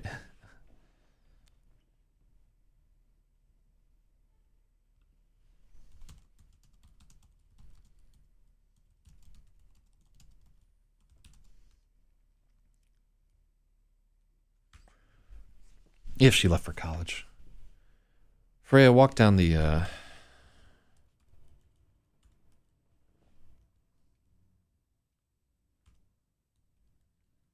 If she left for college. Freya walked down the winding path to Thoroughbridge Park. The Silas River ran wider here. A rusting railroad bridge, scrawled with graffiti, ran alongside a newer span of concrete. It had been tagged too, but they'd blasted all the spray paint off in ugly vitiligo blotches. Shoutouts to vitiligo! Across the Silas was the abandoned textile mill. 2 tall black smokestacks with ivy spiraling around them and walls of crumbling brick that were more moss than mortar. She walked under the bridges, eyes scanning the darkness to make sure no ambush was waiting.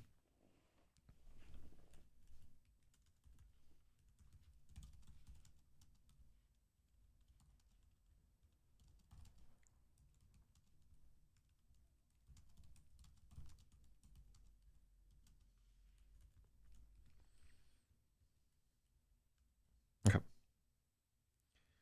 She walked under the bridges, looking up at the dark spaces under the road.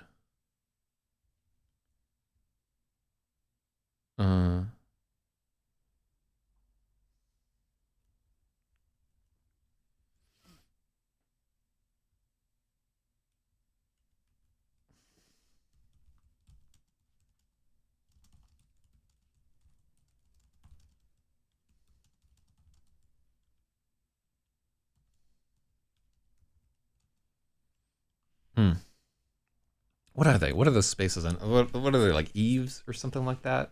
You know what I'm talking about? There's like a hill rising up there, and then there's like this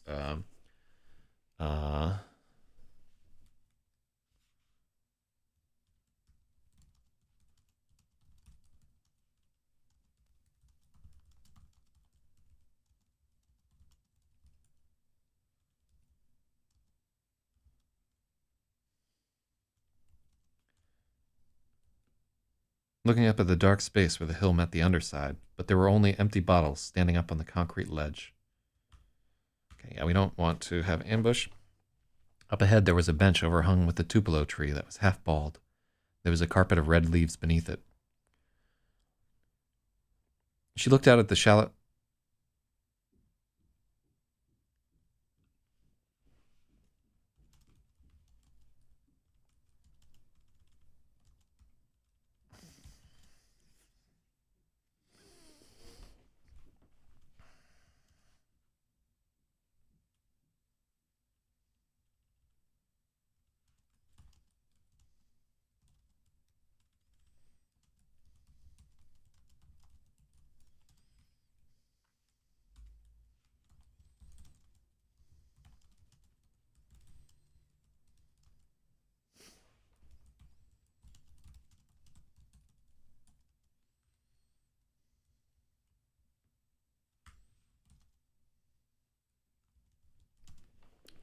There was a stretch of shallow rapids downriver from the bridges, and Freya wondered if she might have washed up there.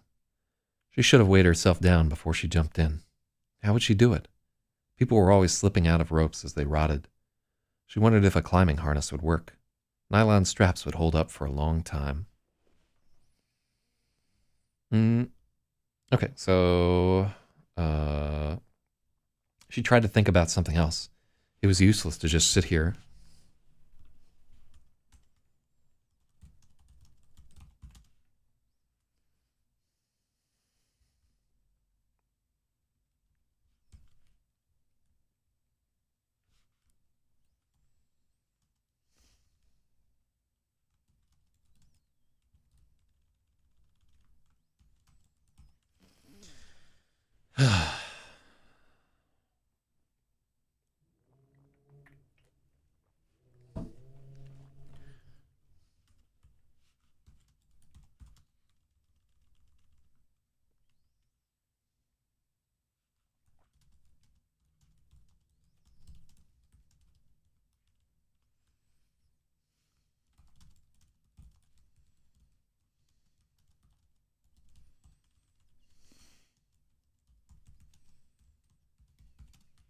That was one solution to the starball problem. Freya tried to think about something else. It was useless to just sit here and pick at the wound. She tried to remember the feeling of drowning, how badly she wanted to get out of the river, how hard she'd thought. Where was that person when she needed her? Where was she when Freya was lying on her back in the rain, when she was hiding in a bathroom stall?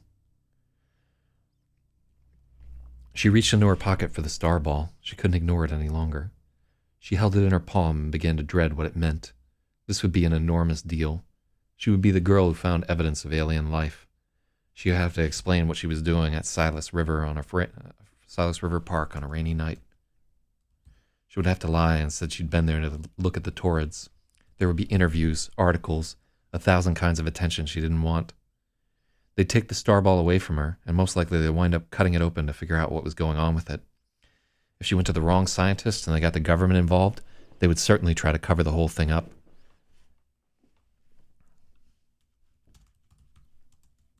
They would put Freya and Lasse in some kind of top-secret protective custody. It was just too big of a deal not to. As she stared down at the orb, she realized she had a sudden thought. That's fucking horseshit.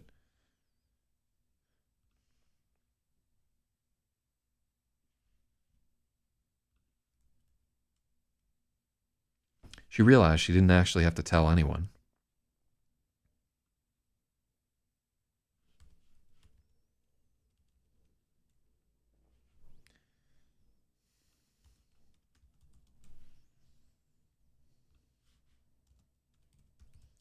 As Freya stared down at the violet orb, she realized she didn't actually have to tell anyone. No one ever had to find out about this. The enormity of the idea loomed all around her. The biggest secret in the history of the world, known only to her. Freya Jokla.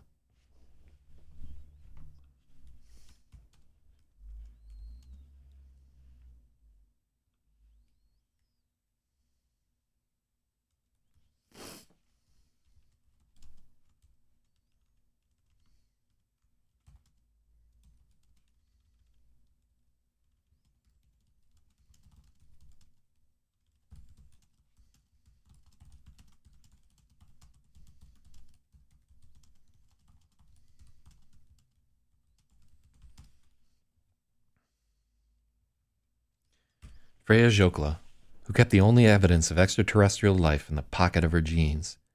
She could reveal it any time she wanted to, or never. It was such a monstrously selfish act. She could barely believe she'd thought of it. She tucked the starball back into her pocket and smiled. It didn't last for long. The leaves drifted by on the Silas River and disappeared in the rapids, bound for the bottom. Okay, so we made it to the end of that chapter, right? But we didn't, actually, because we're going to add another scene here tomorrow. Oh, shoutouts to Yuriko Omega, who says, hello, American.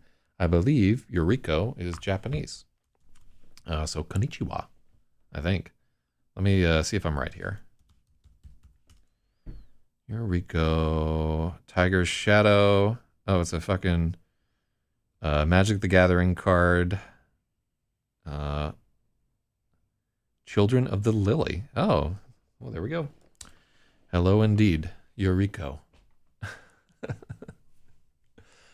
I don't think there are any lilies in this this thing right here. So do you identify as a child of the lily, or are you more of a Magic the Gathering card? What does that fucking card even do? Hold on. Yuriko, the Tiger's Shadow, Commander. Commander Ninjutsu. Return an unblocked attacker you control to hand. Put this card onto the battlefield from your hand or command zone, tapped and attacking. Whenever a ninja you control deals combat damage to a player, reveal the top card of your library and put that card in your hand. Each opponent loses life equal to that card's converted mana cost. And it's worth $9.22. Okay. I don't know if that's good or not. Yeah, magic is like... Is that even magic? Wait, Commander... Yeah, it's magic. You can tell by the iconography there. Well, cool. Learn something new every fucking day. All right, so we made some progress here, but a lot of the progress was realizing how far we had like slidden down or whatever. So something is going to happen in this chapter that doesn't happen previously, and it's going to increase the action. And I already have plans for what I want to do here. So let's see how many pages this is right here and what our budget is. Because generally, like, there's no real reason, but I'd like the chapters to be around 7 pages. So we're coming in at 1, 2, 3, 4.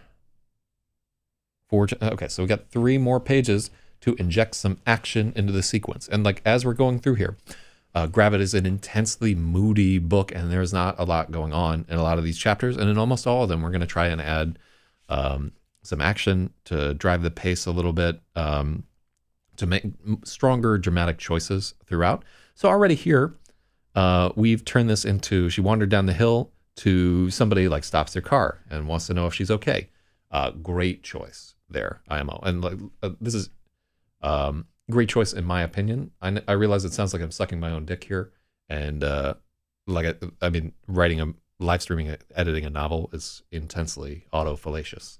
So, yeah, so that's a good change there. I like that a lot better. It puts more into her frame of mind where she's like, what the fuck is going on there? We could even delve a little bit deeper into like how much of being a young woman is just like dudes stopping on the street and being like, oh, what's wrong? You know, sweetheart or whatever. And how fucking disgusting that is for them. And just how they have to be constantly aware of threats that's going on there. It's not probably the place for me to get too me too with it, but just be aware that is like women do not like that shit. Especially if she's like feeling upset and feels like she's gonna throw up and so forth. She does not want random office worker dude to talk to her. So that's a good spot. We can probably delve a little bit deeper into that. So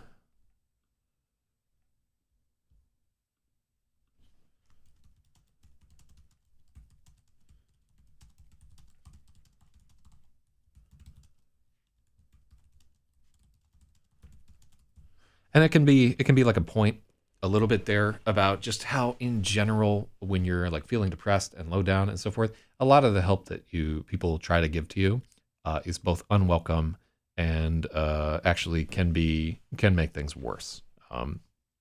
Okay, so that's going to be it for today. Thank you to everybody who stuck it out for this editing session of GRAVID by Zach ZYZ. So we made it to 133 pages.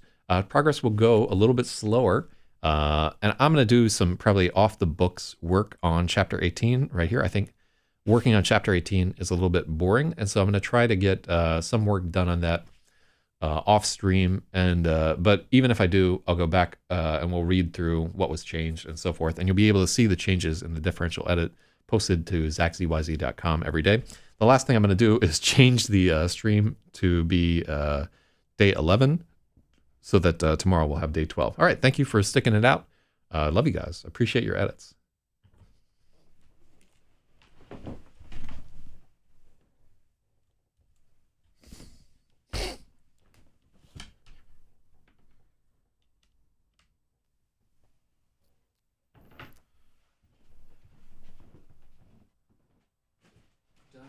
Doctor, they say you're a miracle man. The one with the miracle plan. There's only one quick fix. Doctor, they say you're a miracle.